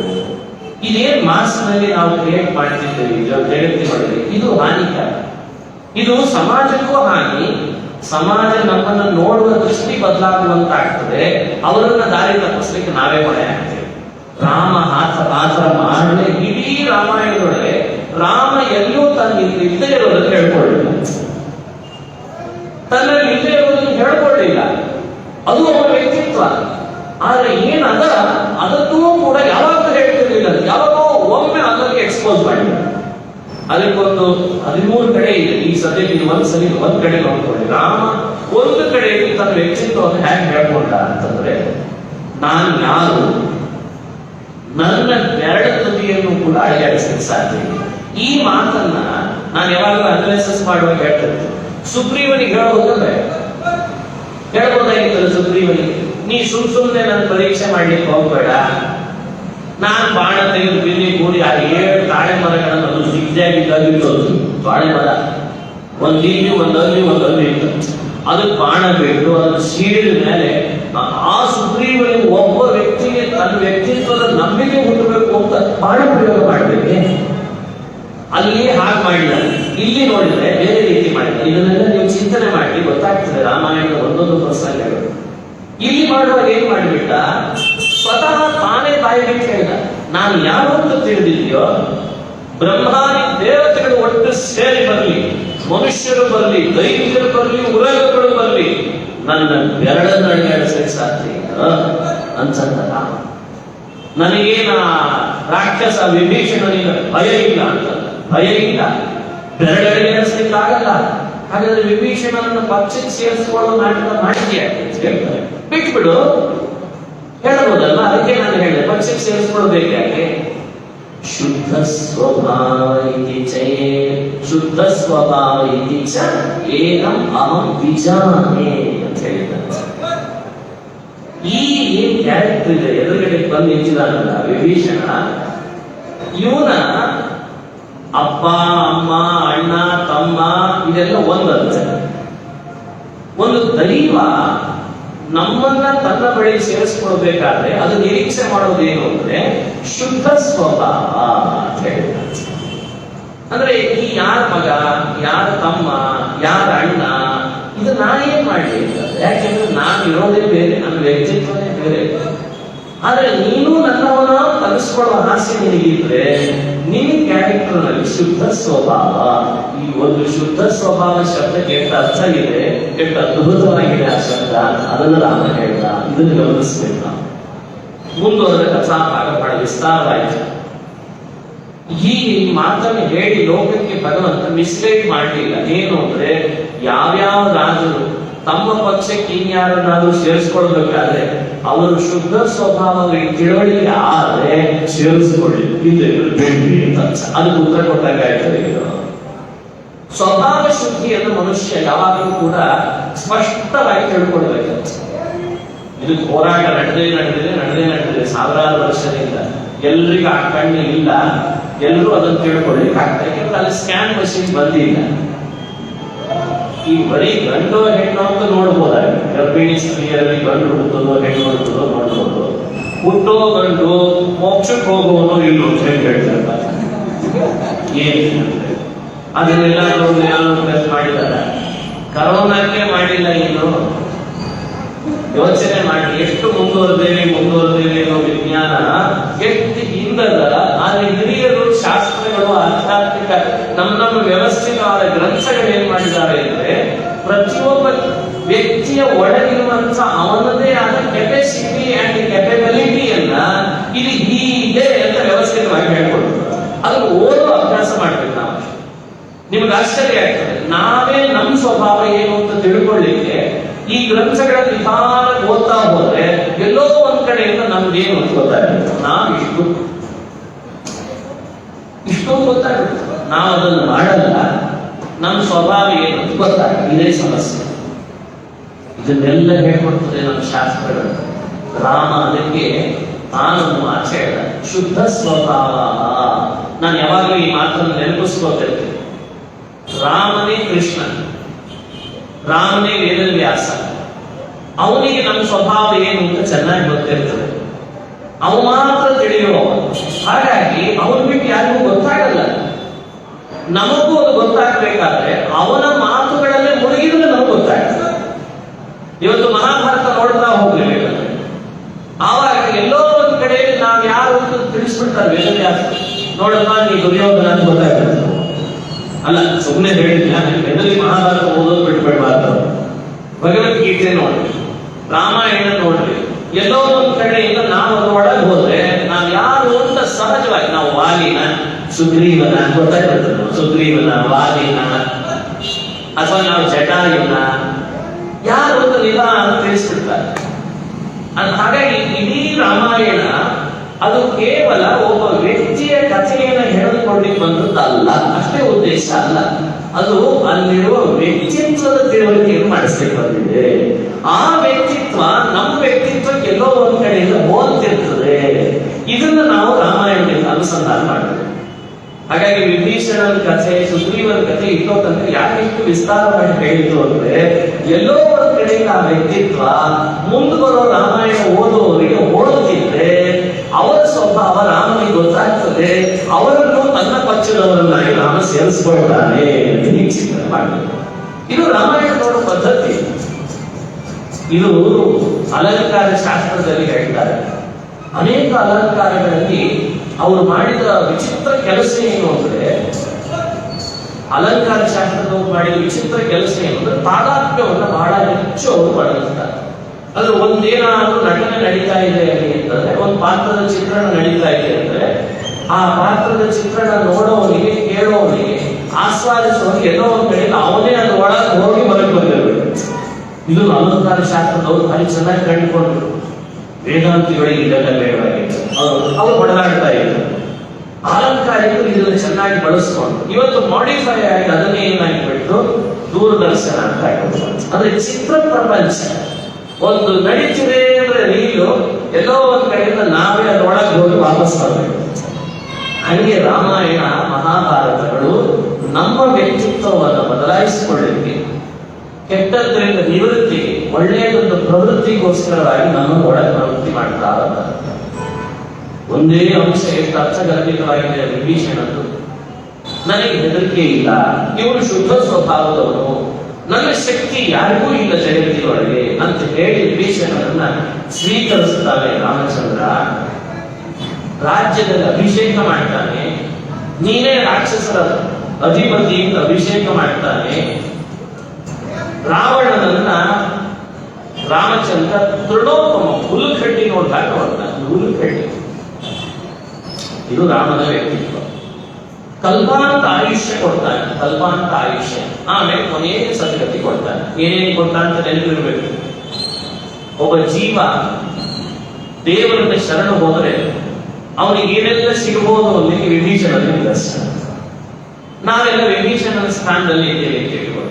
ಏನ್ ವಿಭೀಷಣ ಅಂದ್ರೆ, ನಮ್ಮೊಳಗೆ ನಮ್ಮ ವ್ಯಕ್ತಿತ್ವದೊಳಗೆ ಇನ್ನೊಬ್ಬರನ್ನ ಹೆದರಿಸುವ ಸ್ವಭಾವ ಇರಬಾರದು. ಅದೇ ವಿವೇಚನ. ನಮ್ಮನ್ನ ನಾವು ಹ್ಯಾಕ್ ಬೆಳೆಸ್ಕೊಳ್ಬೇಕು ಅಂದ್ರೆ ಇನ್ನೊಬ್ಬರನ್ನ ಹೆದರಿಸುವಂತೆ ಇವೆಲ್ಲ ಹೆದರಿಸುವಂತ ಬೆಳೆಸಿದ್ದಾರೆ. ನಾಳೆ ಪೇಪರ್ನಲ್ಲಿ ಹಾಕಿ ನೋಡೋಣ ಈ ಫೋನ್ ಮಾಡಿ ಅಂದ್ರೆ ನೋಡ್ಲಿಕ್ಕಷ್ಟೇ ಮನುಷ್ಯರು ಒಳಗೆಲ್ಲ ಭಯೋತ್ಪಾದಕರೇ ಎಲ್ಲ ರೀತಿಯಿಂದ ನೋಡಿ. ನಾಳೆ ಹೋಗಿ ಕಂಪ್ಲೇಂಟ್ ಕೊಟ್ಬಿಡ್ತೇವೆ ನೋಡಿ. ಮನೆ ಒಳಗೆ ಸಂಸಾರದಲ್ಲಿ ಒಂದು ರೀತಿ ಹೆದರಿಕೆ, ಸಮಾಜದಲ್ಲಿ ಒಂದು ರೀತಿ ಅಂದ್ರೆ ತಮ್ಮ ಸ್ವಾರ್ಥವನ್ನ ತಾವು ಬೆಳೆಸ್ಕೊಳ್ಳಿಕ್ಕೆ ಎಲ್ಲರೂ ಭೀಷಣರಾಗ್ತಿದ್ದಾರೆ ಹೊರತು ವಿಭೀಷಣರಾಗ್ತಾ ಇಲ್ಲ. ವಿಭೀಷಣ ಅಂತ ಒಂದು ಕ್ಯಾರೆಕ್ಟರ್. ಅದು ಏನ್ ತೋರಿಸ್ತಿದೆ ಅಂದ್ರೆ ಯಾರನ್ನು ಹೆದರಿಸಿ ಬದಲಿಸಿ ತನ್ನ ಸ್ವಾರ್ಥವನ್ನ ತಾನು ಕಟ್ಕೊಳ್ಳಿಕ್ಕೆ ಹೋದವನಲ್ಲ. ಇದು ವಿಭೀಷಣ. ವಿಭೀಷಣ ಅಂದ್ರೆ ಇನ್ನೊಂದು ಹೇಳ್ತಾರೆ, ಅನ್ಯಾಯ ನಡೀತಿದೆ ಅಂದ್ರೆ ಅದ್ರ ವಿರುದ್ಧ ಹೋರಾಡಬೇಕು. ಆಂಜನೇಯನ್ ಕೊಲ್ಲೋಣ ಅಂತ ಹೋಗಿದ್ದ ರಾವಣ. ಅವಾಗ ತಡೆದವನು ಯಾರು? ಇಡೀ ರಾಕ್ಷಸರ ಪಟ್ಟಣದೊಳಗೆ ಆಂಜನೇಯನ ವಿರುದ್ಧ ಧ್ವನಿನೇ ಇರಲಿಲ್ಲ ಒಬ್ರು. ಎಲ್ಲರೂ ಬೋರ್ಡ್ ಹಿಡ್ಕೊಂಡು ನಾನು ಅಂತ ಬಂದವರೇ ಆಗಿದ್ದಾರೆ. ಇಲ್ಲಿ ಒಬ್ಬನೇ ಧ್ವನಿ ಎತ್ತಿದ್ದು ಒಬ್ಬನೇ ಮಹಾನುಭಾವ ವಿಭೀಷಣ ಅಂತ ಹೇಳಿದ್ದ. ಒಬ್ಬನ ಅಂಬಾಸಿಡರ್, ಒಬ್ಬ ದೂತನಾಗಿ ಬಂದವನನ್ನ ನೀನೊಬ್ಬ ರಾಜನಾಗಿ ಇನ್ನೊಬ್ಬ ರಾಜನ ಅಂಗರಕ್ಷಕನನ್ನ ನೀನು ಕೊಲ್ತಿ ಅಂದ್ರೆ ಇದು ರಾಜನೀತಿಯಲ್ಲ. ಯೋಚನೆ ಮಾಡು. ಅವನು ಏನೇ ಮಾಡಿರ್ಬೋದು ನಿಮ್ ರಾಜ್ಯದೊಳಗೆ ಬಂದು, ಅವನು ದೂತನೇ. ಒಬ್ಬ ದೂತ ಮಾಡಿದ ಅಪರಾಧ ಶಿಕ್ಷೆ ಏನಿದೆ? ಹತ್ಯೆ ಇಲ್ಲ ಶುರು ದಂಡ ನೀತಿಯ ವ್ಯವಸ್ಥೆ ಮಾಡಿದ. ಇಂಡಿಯನ್ ಪೆನಲ್ ಕೋರ್ಟ್ ಅಂತಿದೆ, ಗೊತ್ತಿದೆ ಅಲ್ವಾ? IPC ಅಂತ ನೀವೆಲ್ಲ ಕೇಳಿರ್ತೀರಿ. ಅದರೊಳಗೆ ಇಂಗ್ಲಿಷ್ ಕಲಾಪಗಳಿದ್ದಾವೆ. ನಾನು ನಂಬರ್ಸ್ ಎಲ್ಲ ಆಮೇಲೆ ವಿಚಾರ ಮಾಡೋಣ. ಇವತ್ತು ನಮ್ಮ ದಂಡ ನೀತಿ ಸಣ್ಣ ಆಗೋದಕ್ಕೆ ರಾಜ್ಯದ ಅರ್ಥಕ್ಷೋಭೆ ಆಗ್ತಾ ಇದೆ. ವಾಸ್ತವಿಕವಾಗಿ ಎಲ್ಲಿ ದಂಡ ಸಣ್ಣ ಇರ್ತದೆ ಆ ರಾಜ್ಯದಲ್ಲಿ ಅರ್ಥದ ಕ್ಷೋಭೆ ಜಾಸ್ತಿ ಆಗ್ತದೆ. ಒಬ್ಬ ತಪ್ಪಿತಸ್ಥನನ್ನು ಹಿಡಿ, ಆದರೆ ಶಿಕ್ಷೆಯ ಪ್ರಮಾಣದ ವ್ಯವಸ್ಥೆಯನ್ನು ಸರಿಯಾಗಿ ನೋಡಿ ಮಾಡಿ. 100 ಜನ ತಪ್ಪು ಮಾಡಿದವರಿಗೆ ಶಿಕ್ಷೆ ಕೊಡುದು, ಆದ್ರೆ ಒಬ್ಬ ತಪ್ಪು ಮಾಡದೇ ಇರೋರಿಗೆ ಕೊಟ್ಟಿ ಅಂತಂದ್ರೆ ಅದರಂಥ ಅಪರಾಧ ಮತ್ತೊಂದಿಲ್ಲ, ದೊಡ್ಡ ಅಫೆನ್ಸ್ ಅದು. ಇದೆಲ್ಲ ವ್ಯವಸ್ಥೆ ಇದೆ. ಈ ವಿರುದ್ಧ ಹೋರಾಡೋದಿಲ್ಲ ಇವತ್ತು. ಯಾಕಂದ್ರೆ ಎಲ್ಲ ಪಾಶ್ಚಾತ್ಯ ವ್ಯವಸ್ಥೆ, ದಂಡ ನೀತಿ ನಮ್ಮ ದೇಶದೊಳಗೆ. ಅದನ್ನು ಓದಿ ನಾವು ಕೂಡ ಹಂಗಾಗಿದ್ದೀವಿ. ವಿಭೀಷಣ ಎಂಥ ನ್ಯಾಯಯುತವಾಗಿ ಮಾತಾಡ್ತಾನೆ ನೋಡಿ. ಅವನೊಬ್ಬ ದೂತ ಅಲ್ಲ. ಅವನನ್ನು ನೀನು ಕೊಲ್ತಿ ಅಂತಂದ್ರೆ ನೀನೊಬ್ಬ ರಾಜನಾಗಿ ಕುಳಿತುಕೊಂಡು ನಿನಗೆ ಈ ರೀತಿ ಮಾಡುವ ಶೋಭೆ ಇಲ್ಲ. ಸಿಟ್ಟು ಬಂತು ರಾವಣನಿಗೆ. ನಾನು ಕೊಡುವ ಶಿಕ್ಷೆ ವಿರುದ್ಧ ಧ್ವನಿ ಯಾರೂ ಎತ್ತಿರಲಿಲ್ಲ, ಇವನೊಬ್ಬ ಎತ್ತಿದ್ನಲ್ಲ ಅಂತ ಸಿಟ್ಟು ಬಂದು ಏನು ಮಾಡಿದ? ನೀನು ಯಾವಾಗಲೂ ರಾಮನ ಪರ ಇದ್ದಿ, ನೀನು ರಾಜ್ಯ ಬಿಟ್ಟು ಹೋಗು. ಬಹಳ ಶುರುವಾಯ್ತು ಅಂತಂದ. ನೀನು ಬೇಡ, ನಿನ್ನ ರಾಜ್ಯನೂ ಬೇಡ. ವಿಚಿತ್ರ ಅಂದ್ರೆ ಆ ನೀತಿ ಸರಿ ಇದ್ದದ್ದಕ್ಕೆ ಆಂಜನೇಯನ ಕೊಲ್ಲೋ ಪ್ರಯತ್ನ ಮಾಡಲಿಲ್ಲ ಅಂತ. ಅದಕ್ಕೆ ಅವನಿಗೆ ಬಾಲ ಪ್ರೀತಿ ಹೆಚ್ಚೋ ಪ್ರಯತ್ನ. ಇದೆಲ್ಲ ರಾಮಾಯಣದ ಸುಂದರಕಾಂಡದಲ್ಲಿ ನಡೆಯುವ ಒಂದು ಪ್ರಸಂಗ. ಇದನ್ನ ನಾವಿವತ್ತು ಹೇಗೆ ಅನುಸಂಧಾನಕ್ಕೆ ತರಬೇಕು? ಯೋಚನೆ ಮಾಡಿ, ಎಷ್ಟು ಅದ್ಭುತ ಇದೆ. ರಾಕ್ಷಸರಲ್ಲೂ ಕೂಡ ದಂಡ ನೀತಿಗೊಂದು ಬೆಲೆ ಇತ್ತಂತೆ. ಇವತ್ತು ಮನುಷ್ಯರಲ್ಲಿ ದಂಡ ನೀತಿ ಇದ್ದಾರೆ. ಜೈಲಿಗೆ ಹೋಗೋದು ಕೂಡ ಮೆರವಣಿಗೆ. ನೆನಪಿಟ್ಕೊಳ್ರಿ, ಇದು ದಂಡ ನೀತಿ. ನಾವೇನೋ ದೊಡ್ಡ ದೊಡ್ಡ ಯಾತ್ರೆ, ತೀರ್ಥ, ಕಾಶಿ ಗೀಶಿಗೆ ಹೋಗಿ ಬಂದಾಗ ಮೆರವಣಿಗೆ ಮಾಡೋದು ಹೇಳ್ತಿದ್ವಿ. ಇದೆಲ್ಲ ಈಗ ಹಂಗಲ್ಲ. ನಾಳೆಯಿಂದ ಕೊಲೆ ಮಾಡೋದು, ಜೈಲಿಗೆ ಹೋಗೋದು, ಬರ್ತಿರ್ಲಿಕ್ಕೆ ಮೆರವಣಿಗೆ ಮಾಡೋದು. ಇಂಥ ರಾಜ್ಯದಲ್ಲಿ ಇದ್ರೆ ದಂಡ ಎಷ್ಟು ಸಡ್ಲಿದೆ. ದಂಡೋ ಈ ವಿಷ್ಣು ಪ್ರೋಕ್ತ ಅಂತ ಮಹಾಭಾರತ ವಿಶ್ವಾಸನ ಪರ್ವ ಹೇಳುದು. ದಂಡ ಅಂದ್ರೆ ವಿಷ್ಣು, ಅವರ ಬಗ್ಗೆ ಎಷ್ಟು ಶ್ರದ್ಧೆ ಇದೆ ಅಂತ ಆಯ್ತು. ಹಾಗಾದ್ರೆ ಎಲ್ಲ ನ್ಯಾಯಾಧೀಶರಿಗೆ ಅದನ್ನು ಪಾಲನೆ ಮಾಡೋ ಪ್ರಜೆಗಳಿಗೆ ಇನ್ನೂ ಸಣ್ಣ ಆಯ್ತು. ಅದರಿಂದಲೇ ಇವತ್ತು ಆರ್ಥಿಕ ಕ್ಷೋಭೆ ಅನುಭವಿಸ್ತಾ ಇದ್ದೇವೆ. ಇದು ಬಹಳ ಮುಖ್ಯವಾಗಿ ಕೇಳ್ಕೊಳ್ಬೇಕು. ಹಾಗಾದ್ರೆ ವಿಭೀಷಣ ಮಾಡಿದ ಕಾರ್ಯ ಎಷ್ಟು ದೊಡ್ಡದು ಅನ್ನಲಿಕ್ಕೆ ನಿಮ್ಗೊಂದು ಸಣ್ಣ ನಿದರ್ಶನ ಕೊಡ್ಬೇಕು. ಒಬ್ಬ ವ್ಯಕ್ತಿ ತನ್ನ ಜೀವನದೊಳಗೆ ತನಗೇನಾಗ್ಬೇಕಾಗಿದೆ, ಆಂಜನೇಯನ ಸುಡ್ತಾ ಅಂತಾನೆ ನಾನೇನಾಗ್ಬೇಕು ಅಂತ ವಿಭೀಷಣ ಸುಮ್ಮನೆ ಕೊಡ್ಬೋದಾಗಿತ್ತಲ್ಲ. ಕೂಡ್ಲಿಲ್ಲ, ಹೋರಾಡಿದ. ಈ ಹೋರಾಟದ ಭಾವದಲ್ಲಿ ಒಂದು ನೀತಿ ಇದೆ, ನ್ಯಾಯ ಇದೆ. ರಾಮ ಇದನ್ನು ಮನಸ್ಸಲ್ಲಿ ಇಟ್ಟುಕೊಂಡೇ ಹೇಳ್ತಾನೆ, ಶುದ್ಧ ಸ್ವಭಾವ ಇದೆ ಅಹಂ ವಿಚಾರೇ ಅಂತ. ಎಷ್ಟು ಅನಾಲಿಸಿಸ್ ಮಾಡ್ತೀವಿ ನೋಡಿ ರಾಮಾಯಣವನ್ನ. ಇದನ್ನು ಇಲ್ಲಿ ಸ್ಪಷ್ಟವಾಗಿ ತಿಳಿಸ್ತಾ ಇದ್ದಾರೆ. ಇಷ್ಟು ನ್ಯಾಯ ನೀತಿಯ ಬಗ್ಗೆ, ಒಬ್ಬ ದೂತನ ಬಗ್ಗೆ ಇಷ್ಟು ತಿಳುವಳಿಕೆ ಇದೆ ಅಂದ್ರೆ, ಇವ ರಾಜನ ಅಂದ್ರೆ ಆಡಳಿತ ಹೇಗಿರಬಹುದು? ಅದಕ್ಕೆ ಅವನಿಗೆ ರಾಕ್ಷಸರೇಶ್ವರನ ರಾಜನನ್ನಾಗಿ ಮಾಡಿದ. ಇದು ಫಲ. ಒಬ್ಬ ವ್ಯಕ್ತಿ ಅನ್ಯಾಯದ ವಿರುದ್ಧ ಹೋರಾಡುವವನನ್ನ ನ್ಯಾಯಸ್ಥಾನದಲ್ಲಿ ಕೂಡಿಸಿದ್ರೆ ಅವನಿಂದ ಕೊಡುವ ನ್ಯಾಯ ಸಿಗೋದು ಸರಿಯಾಗಿ ಸಿಗ್ತದೆ. ಇವತ್ತೊಂದು ಒಳಗೆ ಎಲ್ಲರೂ ಕೂಡ ಒಂದಾಗಿರ್ತಾರೆ. ಅನ್ಯಾಯ ಮಾಡೋರು, ನ್ಯಾಯ ಹೇಳುವವರು ಅಲ್ಲೇ ಒಳಗಾಗಿ ಒಂದಾಗಿ ಅವರನ್ನೇ ಮತ್ತೆ ಈ ಸ್ಥಾನದಲ್ಲಿ ನೋಡಿದ್ರೆ ಆ ಚಕ್ರ ಎಲ್ಲಿರ್ತದೆ? ಅಲ್ಲೇ ಇರ್ತದೆ, ಅನ್ಯಾಯದ ಕೂಪದಲ್ಲೇ ಇರ್ತದೆ. ಇದು ಮೊದಲು ರಾಜನನ್ನಾಗಿ ಮಾಡಲಿಕ್ಕೆ ರಾಮ ಕಂಡುಕೊಂಡಂತ ವಿಶೇಷವಾದ ಸತ್ಯ. ಹಾಗಾದ್ರೆ ನಾವು ಇದನ್ನು ಜೀವನದಲ್ಲಿ ನಾನಾ ಮುಖವಾಗಿ ಆಲೋಚನೆ ಮಾಡಬೇಕು. ನಾನು ಅದಕ್ಕೆ ಹೇಳ್ತೀನಿ, ಇದು ಮಾಧ್ವ ಅನ್ನೋ ಚೌಕಟ್ಟು, ಒಂದು ಸೀಮಿತ ಬ್ರಾಹ್ಮಣ ಅನ್ನೋ ಚೌಕಟ್ಟು, ಒಂದು ಸಣ್ಣ ಕರ್ನಾಟಕ, ಒಂದು ಹೀಗೆ ರಾಮಾಯಣ ನೋಡಬಾರ್ದು. ರಾಮಾಯಣ ಅಂದ್ರೆ ಅದರದ್ದು ಆಳ, ಅದರ ವಿಸ್ತಾರ ಎಲ್ಲಿ ಬೇಕಾದಲ್ಲಿ ಯೋಚನೆ ಮಾಡಿ ಬರ್ತದೆ. ಒಬ್ಬ ರಾಜನಾಗಿ ನೋಡಿ, ನಾನು ಒಬ್ಬ CBI ಆಫೀಸರ್ ಆಗಿ ರಾಮಾಯಣ ನೋಡಿ ಸುಂದರಕಾಂಡ ಜೀವನದಲ್ಲಿ ಅವನಷ್ಟು ಮೇಲೆ ಬರೋದಿಲ್ಲ. ಒಬ್ಬ CBI ಆಫೀಸರ್ ಇರ್ತಾನೆ, ಹನುಮಂತನ ಕ್ಯಾರೆಕ್ಟರ್ ಪೂರ್ಣ ಸರಿಯಾಗಿ ಅರ್ಥ ಮಾಡ್ಕೊಂಡು ಬಿಟ್ರೆ ಅವನು ಬೇಗ ಗುಟ್ಟು ಮಾಡಿಬಿಡ್ತಾನೆ. ಎಂಥ ಗುಟ್ಟಿದ್ದನ್ನು ರಟ್ಟು ಮಾಡ್ತಾನೆ. ಆ ಆಂಜನೇಯ ಅಂತ ಅದ್ಭುತವಾದ ಚಾಣಾಕ್ಷತೆ ಬೆಳೆದಿದ್ದಾನ. ಅವ ಎಲ್ಲಿ ಹೋಗ್ಬೇಕು, ಎಲ್ಲಿ ಹೆಜ್ಜೆ ಇಡಬೇಕು, ರಾತ್ರಿ ಆಗಿ ಹೋಗ್ಬೇಕು, ಬೆಳಗ್ಗೆ ಏನ್ ಮಾಡ್ಬೇಕು, ಎಷ್ಟು ಸುಡಬೇಕು ಅದನ್ನು ಯೋಚನೆ ಮಾಡಬೇಕು, ಎಷ್ಟು ಸುಡಬೇಕು, ಎಷ್ಟು ಬದುಕಿಸ್ಬೇಕು ಅದನ್ನು ಹನುಮಂತನಲ್ಲಿ ಕಲಿಯಿದೆ. ಏನ್ ಚಾಣಾಕ್ಷ ಆಂಜನೇಯ. ರಾಮನು ಅದನ್ನು ತೋರಿಸ್ತಾರೆ. ಮುಂದುವರೆದ ಭಾಗ ಏನು? ಕಲ್ಪಾಂತ ಆಯುಷ್ಯ ಕೊಟ್ಟ. ರಾಕ್ಷಸರ ಅಧಿಪತಿ ಮಾಡ ಆಯುಷ್ಯ ಕಲ್ಪಾಂತ ಕೊಟ್ಟ. ಅದಕ್ಕೆ ಹೇಳೋದು, ಬದುಕಬೇಕು, ನಿನ್ನಂತ ಒಂದು ಬದುಕಬೇಕು ಅಂತ ಎಂತ ನ್ಯಾಯ ನೀತಿ ಇರೋನು ಬದುಕಬೇಕು. ಅಣ್ಣನಿಗೆ ಸಾವು, ತಮ್ಮನಿಗೆ ಮಾತ್ರ ಕಲ್ಪಾಂತ ಆಯುಷ್ಯ. ನೋಡಿದ್ರೆ ಇದು ಜಗತ್ತಿಗೆ ರಾಮ ತೋರಿಸುವಂತ ಬದುಕಲಿಕ್ಕೆ ಅವಕಾಶ ಮಾಡಿಕೊಡ್ತಾನೆ. ನ್ಯಾಯ ನೀತಿಯನ್ನು ಜೀವನದಲ್ಲಿ ಅಳವಡಿಸಿಕೊಂಡವನಿಗೆ ಆಯುಷ್ಯ ಕೊಡ್ತಾನೆ ಶ್ರೀರಾಮಚಂದ್ರ. ಅದಕ್ಕೆ ಕಲ್ಪಾಂತಮಸ್ಯ ನಿಶಿಚಾಧಿಪತಿತ್ವ ಪೂರ್ವಂ ಆಯುಪ್ರದಾಯ ನಿಜ ಲೋಕ ಗತಿಂ ತದಂತೆ. ರಾಮ ತದಂತೆ ಆಯುಪ್ರದಾಯ ನಿಜ ಲೋಕ ಗತಿಂ. ಇಷ್ಟು ಕಲ್ಪಾಂತ ಆಯುಷ್ಯ ಕೊಟ್ಟದ್ದೇ ಕೊನೆಗೆ ಅವನಿಗೆ ತನ್ನ ಲೋಕ ಕೊಡ್ತಾನೆ. ಕರ್ಕೊಂಡು ಹೋಗ್ಲಿಲ್ಲ ವಿಭೀಷಣನನ್ನ. ಮುಂದೆ ಈ ಬರ್ತದೆ ಅಧ್ಯಾಯದ ಕೊನೆಯಲ್ಲಿ ರಾಮ ಸಮಾಯಾತ ಎಲ್ಲರೂ ಮೋಕ್ಷಕ್ಕೆ ಬರ್ರಿ ಅಂತ ವಿಭೀಷಣನ ಕರ್ಕೊಂಡು ಹೋಗ್ಲಿಲ್ಲ, ಆಂಜನೇಯ ಕರ್ಕೊಂಡು ಹೋಗ್ಲಿಲ್ಲ. ಆದ್ರೆ ಅವರಿಗೆ ನಿಜ ಲೋಕ ಗತಿ, ತನ್ನ ಲೋಕ ಕೊಟ್ಟಿದ್ದಾನೆ, ಚಿರಂಜೀವಿಯನ್ನಾಗಿ ಮಾಡಿ ತನ್ನ ಲೋಕ ಕೊಟ್ಟಿದ್ದಾನೆ. ಯಾಕೆ ಅಂದ್ರೆ ನಿನ್ನಿಂದ ಇನ್ನೂ ಎಷ್ಟೋ ಭಕ್ತರು ಉದ್ಧಾರ ಆಗೋದಿದೆ ತಲೆ ಮುರಿಸಿರ್ತಾರೆ. ಅವರಿಂದ ಎಷ್ಟೋ ಋಷಿಗಳು ಉದ್ಧಾರ, ಅವರನ್ನು ಕಣ್ಣುವ ಋಷಿಗಳು ಅಂತ ವಾದರಾಜರು ಒಂದು ಕಡೆ ಸರಸಭಾರತಿ ವಿಲಾಸದಲ್ಲಿ ತಿಳಿಸ್ತಾರೆ, ನೋಡ್ಕೊಳ್ಬಹುದು. ವಿಭೀಷಣನ ಬಗ್ಗೆ ಬಹಳ ದೊಡ್ಡ ವಿಶೇಷವಾದ ಚಿಂತನೆ ಇದೆ. ಕಣ್ವಲೆ ಅಂತ ಕರೀತಾರೆ. ಅಲ್ಲಿಗೆ ಆ ಪ್ರಸಂಗ ಮುಗಿತು. 3 ರಾತ್ರಿ ಕಳೆದಿದ್ದಾರೆ. 3 ರಾತ್ರಿ ಕಳೆದ್ರೂ ಕೂಡ ಸಮುದ್ರ ರಾಜ ಏನ್ ಬರಲಿಲ್ಲ. ಮೃದು ಸ್ವಭಾವದ ದುರುಪಯೋಗ ಕೆಲವರು ನೋಡ್ತಿರ್ತಾರೆ. ಇದಕ್ಕೆ ಸಮುದ್ರ ರಾಜ ಉದಾಹರಣೆ ಬರುವುದು. ಮೊದಲು ಹೇಳಿದ್ರೆ ಮೃದು ಸ್ವಭಾವ ಅಂದ್ರೆ ಮನುಷ್ಯನಿಗೆ ತನ್ನ ವ್ಯಕ್ತಿತ್ವದೊಳಗೆ ಕೆಲವು ಪರ್ಸನಾಲಿಟಿಗಳು ತಾನೇನೋ ಒಳ್ಳೆಯವನಾಗಿರ್ಬೇಕು ಅಂತ ಹೋಗ್ತಿರ್ತಾನೆ, ಉಳಿದವರು ಅದು ದುರುಪಯೋಗಿಸೋದು. ಏನ್ ಮಾಡ್ತಿರ್ಬೇಕು? ಇವತ್ತೆಲ್ಲ ಹಾಗೆ ಆಗಿರೋದು.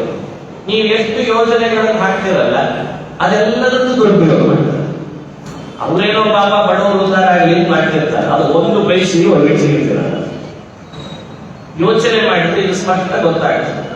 ಇವತ್ತು ಹೊಲ ಮನೆ ಕಿತ್ಕೊಂಡ್ರು, ಎಲ್ಲ ವಿಪ್ರರು ಯಾರ್ಯಾರಿದ್ದಾರೆ, ಬ್ರಾಹ್ಮಣರು ಎಲ್ಲ ವ್ಯವಸ್ಥಿತವಾದ ಮೇಲ್ವರ್ಗದವರ ಹೊಲ ಎಲ್ಲ ಕಿತ್ಕೊಂಡ್ರು. ಏನೋ ಒಂದು ಖುಷಿ, ಭಾರಿ ಖುಷಿ ಪಟ್ಟರು. ಸಾಫ್ಟ್ವೇರ್ ಕೈ ಬಿಡಲಿಲ್ಲ ಅಷ್ಟೇ. ಅದನ್ನು ಯಾರು ಕಿತ್ಕೊಳ್ಳಿಕ್ಕೆ ಸಾಧ್ಯ ಆಯ್ತು? ಇದು ಜಗತ್ತಿಗೆ ದೇವರು ಹೇಳೋ ಮಾತೇ ಇದು. ಶುದ್ಧ ಸ್ವಭಾವ. ನಾನು ಯಾರ ಕ್ಯಾರೆಕ್ಟರ್ ಹೇಗೆ ಇಟ್ಟಿರ್ತೇನೋ ಅವ್ರನ್ನ ಹಾಗೆ ಇರ್ತೇನೆ. ನನಗೆ ಗೊತ್ತು ಯಾರನ್ನ ಎಲ್ಲಿ ಮೇಲ್ ಬರಬೇಕು ಅಂತ. ಇದನ್ನ ದುರುಪಯೋಗ ತಗೊಂಡ್ರೆ ಅವ್ರು ಅನುಭವಿಸಬೇಕೆ ಹೊರತು ಇವ್ರಿಗೇನು ಸಮಸ್ಯೆ ಆಗಲ್ಲ. ಇಲ್ಲಿ ಹಾಗೆ ಆಯ್ತು. ರಾಮ ಮೃದು ಸ್ವಭಾವ ತೋರಿಸಿದ, ಸಮುದ್ರ ರಾಜ ದುರುಪಯೋಗ ತಗೊಂಡ. ಇರ್ಲಿ ಬಿಡು, ಕಾಯಿಲೆ ಬಿಡು. ಇಲ್ಲ, ಇಂಥವ್ರು ಲೋಕದಲ್ಲಿ ಕೆಲವರಿದ್ದಾರೆ. ಅವಾಗ ಏನ್ ಮಾಡ್ಬೇಕು? ಅವಾಗ ದಾನ ನಡೆಯಲ್ಲ. ಅವಾಗ ಭೇದ ನಡೆಯಲ್ಲ. ಅವಾಗ ಇರೋದು ಒಂದೇ ಒಂದೇ ಯಾವ್ದು ಅಂತಂದ ದಂಡ ಇತಿ ಅಂತಂದ ಭಗವಂತ. ದಾನ ಯಾವಾಗಲೂ ಉಪಯೋಗಕ್ಕೆ ಬರಲ್ಲ. ಅದು ಬೇಕು ಬೇಡ ಅನ್ನಲ್ಲ, ವ್ಯವಸ್ಥಿತವಾಗಿರ್ಬೇಕು ನಾವು ಜೀವನದೊಳಗೆ. ಭೇದ ಯಾವಾಗಲೂ ಬೇಕಿಲ್ಲ ಅಂತಲ್ಲ, ಯಾವಾಗಲೂ ನಡೆಯಲ್ಲ. ದಂಡ ಇದೆ ಅಲ್ಲ ಅದು ಸರಿ. ಅಂದ್ರೆ ದುರುಪಯೋಗ ತಗೊಂಡವ್ರ ಮೇಲೆ ದಂಡ ಹಾಕ್ಬೇಕಂತ ರಾಮ ಅದನ್ನು ತೋರಿಸ್ತಾರೆ. ಇದು ನಮ್ಮ ಮನೆ ಒಳಗೂ ನಡಿಬೇಕಿತ್ತ ವ್ಯವಸ್ಥೆ. ಸಮುದ್ರ ರಾಜ ಅಂತ ಅಷ್ಟೇ ಅಲ್ಲ, ನಮ್ಮ ಮನೆ ಒಳಗೂ ಹಿಂಗ್ ನಡೀತಿರ್ತದೆ ಅವಾಗ. ಏನಂದ್ರೆ ರಾಮ ಮಾಡಿದ್ದಿಷ್ಟೇ, ಇಲ್ಲಿ ಬಾಣ ಹೂಡ್ಲಿಲ್ಲ. ಆಗ ತಕ್ಷಣಕ್ಕೆ ಒಂದು ಸರಿ ತನ್ನ ಕುಡಿ ನೋಟವನ್ನು ವ್ಯತ್ಯಾಸ ಮಾಡಿದ್ರು. ಅಷ್ಟಕ್ಕೆ ಸಮುದ್ರದೊಳಗಿರೋದು ನೀರೆಲ್ಲ ಬರ್ಲಿಕ್ಕೆ ಶುರುವಾಯಿತು. ಇನ್ನೂ ಬರಲಿಲ್ಲ. ಸರಿ, ಹಾಗಾದ್ರೆ ಇಲ್ಲಿ ಬಾಣನೇ ಹೂಡಿಬೇಕ. ಇನ್ನು ಕಥೆ ಮುಗಿದು ಅನ್ಕೊಂಡ ಸಮುದ್ರ ರಾಜ. ಸಿಂಧು ಶಿರಸ್ಯರಹಣಂ ಪರಿಗೃಹ್ಯ ರೂಪಿ ಪಾದಾರವಿಂದ ಉಪಗಮ್ಯ ಬಭಾಷಯೇತತ್. ಎಂಥ ಅದ್ಭುತ ನೋಡಿ. ಶಿರಸ್ಯರಹಣಂ ಪರಿಗೃಹ್ಯ ರೂಪಿ, ತಲೆಯ ಮೇಲೆ ರತ್ನಗಳನ್ನೆಲ್ಲ ಹಿಡ್ಕೊಂಡ ರತ್ನಾಕರ. ರತ್ನಾಕರ ಅಂತ ಸಮುದ್ರನಿಗೆ ಹೆಸರು. ಅವರಿಗೆ ಅರ್ಥ ಆಯ್ತು, ಜಲಚರ ಪ್ರಾಣಿಗಳೆಲ್ಲ ನೀರಿಲ್ಲದೆ ಸಾಯಿಗೆ ಶರಣಾಗ್ತಾ ಇದ್ದಾರೆ. ಒಟ್ಟು ರಾಮನ ಕುಡಿನೋಟ ಮುಂದುವರೆದಿದ್ರೆ ಹಾಗೆ ಪ್ರಾಯ ಲೋಕದಲ್ಲಿ ಸಮುದ್ರ ಅನ್ನೋ ವ್ಯವಸ್ಥೆ ಇತ್ತು ಅಂತ ಹೇಳಿ ಗೊತ್ತಾಗ್ತಿರ್ಲಿಲ್ಲ. ನಾನು ಮಾಡಿಬಿಡ್ತಿದ್ದ, ಒಳಗೆ ಹೋಗ್ಬಿಡ್ತಿತ್ತು ಇಡೀ ಸಮುದ್ರ. ಅಷ್ಟರಲ್ಲಿ ಅವರಿಗೆ ಅರ್ಥ ಆಯ್ತು, ಓಹೋ ಇನ್ನು ಹೀಗೆ ಮುಂದುವರಿಸಿದ್ರೆ ನನ್ನ ಪರಿಸ್ಥಿತಿ ಗಂಭೀರ ಆಗ್ತದೆ ಅಂತ ಹೇಳಿ ದಂಡ ಎಷ್ಟು ಬೇರೆ ಕೆಲಸ ಮಾಡ್ತದೆ ನೋಡಿ ಕೆಲವೊಮ್ಮೆ. ಅದಕ್ಕೆ ಸಮುದ್ರ ಉದಾಹರಣೆ. ಮನುಷ್ಯನಿಗೆ ಬುದ್ಧಿ ಕಲಿಸೋದೇ ರಾಮನ ಉದ್ದೇಶ. ತಪ್ಪಿತಸ್ಥರನ್ನ ಶಿಕ್ಷಿಸೋದು. ತಪ್ಪಿತಸ್ಥರು ಎರಡು ರೀತಿ ಇರ್ತಾರೆ. ತಪ್ಪಿತಸ್ಥರ ಸ್ವಭಾವ ಎರಡು ರೀತಿ, ಅವ್ರು ಎರಡು ರೀತಿ ಇದ್ದಾರೆ.